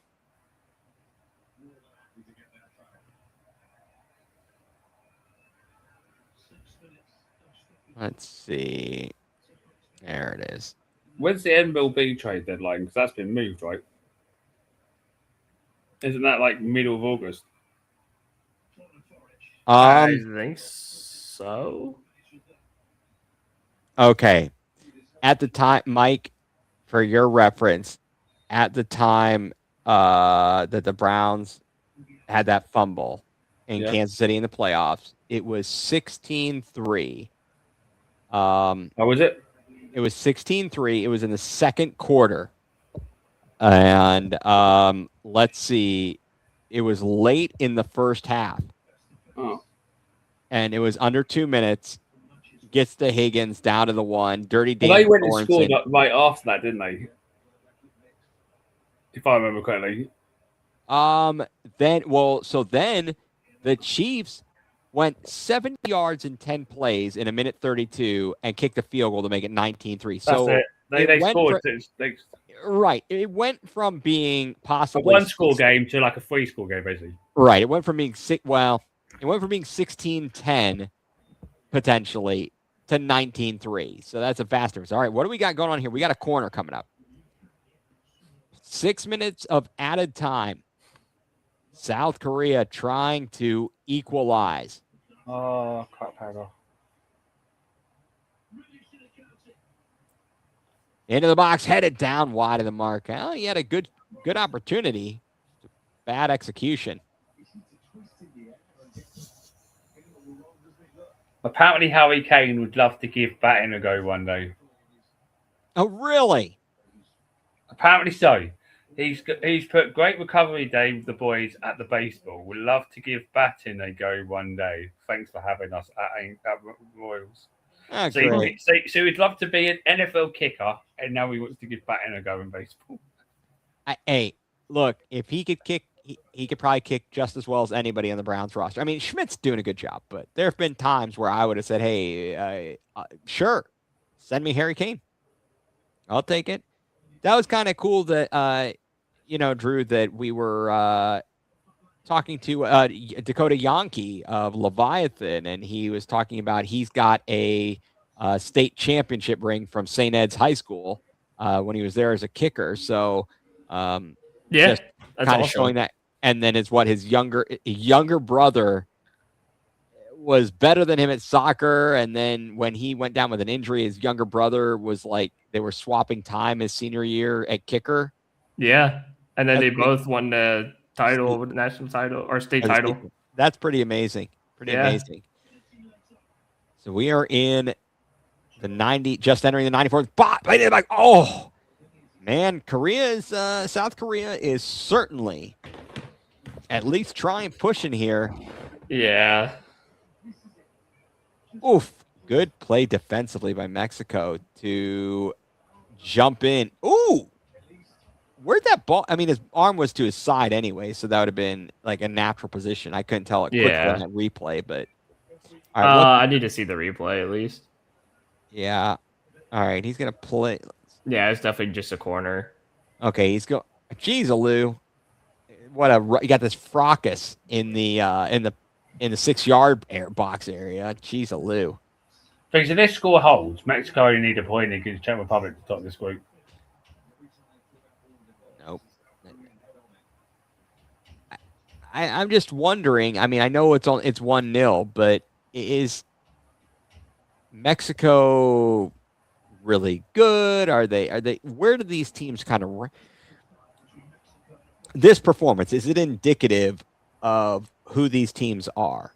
Just getting the job done, isn't it? I guess. Yeah. Yeah. They're middle of the pack. Nothing. It's not spectacular. But the problem is, Mexico, if they top this group, I think they're guaranteed like 2 home games. So it's like they're going to be hard to beat in their own stadium with their fans backing them in those first 2 knockout games. Yeah, I guess it'll depend upon the matchups. Obviously, it'll be favorable, but you never know. No. Which is why I'm a bit worried about England playing them in the round of 16 if they get there, because that'll be in the Azteca. Oh, Mexico don't lose that. They've lost like twice there in like 70 odd games. It's ridiculous. Yeah, well, you never know what can happen here. I don't put the cart before the horse, and so on and so forth. And the last time England played there, they got screwed by Maradona in the Blooming World Cup. Oh, yeah. Yeah, I remember watching that with my dad. That was made my hate for Argentina faux real. That's ridiculous. The hand of God, that son of a... VAR was about 40 years too late. Yeah. All right, long throw into the box. Are they even going to get like one more decent chance where in approximately the last minute of stoppage into the box? No. Oh, no. Come on. Oh, for cripe's sake. Here he goes. Mike, how are you always ahead? That's what I want to know. Oh, well, they played deep. They knocked it away, but time is running. Oh, and it went out. What, did it go out before he touched it? Is it a goal kick? Is it a corner? I mean, we're almost out of time here. Well, Mexico are the first team to qualify for the next stage of the World Cup. And that is it. Well, boys, that was a rather dull game. It did not have a lot of action, unfortunately.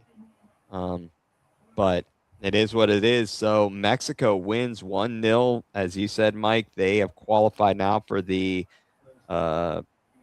next round out, beyond the group stage. But it'll just be, so let's say South Korea wins its next game, and for whatever reason Mexico lost, does it based on head-to-head or goal differential? Mexico need a point to guarantee top spot. If they lose and South Korea win, then it would go down to goal difference. Right, and if the goal difference was the same, then the head-to-head, or is it goals for? Goals scored. Then then it goes to disciplinary. Then it goes to world rankings. Okay, that's that. I think Mexico's going to be fine. So Mexico will win the group. They need a point against Czech Republic too. Yeah, well, I guess we shall see. And to be honest, Czech Republic are a bit. I don't know what to think of them. I don't know. I don't even know, man. So, all right, fellas. Well, this has been another rousing edition of Going Nuclear and Watch Along. This is fantastic to have the World Cup here. I think that we're gonna have to, next week we can't do a late show because we'll be getting ready to head up to the land. Yeah. When are you heading up? Sometime early next Friday. So so it's next week, not this week. Right, next week and stuff. So we'll have to figure that all out, fellas, and we'll let all of our viewers know our schedule and everything. We really appreciate everybody hanging in there with us all evening. As we have talked about a variety of things, you never know what you're going to get when we get together and we're watching a game and we can't show the video of it. I mean, that's just how it goes. We can talk food. We can talk bad Cleveland sports. We can talk good Cleveland sports. You never know what you're going to get during these events. Want to make sure before we head off tonight, want to again say thank you to Dick's House of Sport out in Strongsville. As I like to say, it's not just a store, it's a destination for all of your sporting goods needs, athletic equipment, all kinds of stuff. They're batting cages. They've got fields out in the back. You can do events and parties and so on and so forth. So get on out to Dick's House of Sport, a proud sponsor and partner of the Land Multimedia Group and all of their podcasts. Also want to say congratulations to the Bearded Browns podcast. Once again, for the second year in a row, they have been named the best sports podcast by Cleveland Scene. I think Cleveland Magazine. It's Cleveland Magazine or is it Cleveland Scene Magazine? I think it's Cleveland Scene. Cleveland Scene. Okay, so congratulations to those fellas. As always, congratulations to Mike here for he's going to be writing for Daily Spurs, and we'll be looking forward to reading all of your fine work. You do an excellent job in all your recaps, and I'm sure you will not disappoint with all of that. Fellas, great night as always, and appreciate your time. So, for Mike Pellegrini, for Drew Hagenbaugh, I'm Ethan Greenberg. You have been tuned into Going Nuclear, full-blown coverage of the land, part of the Land Multimedia Group.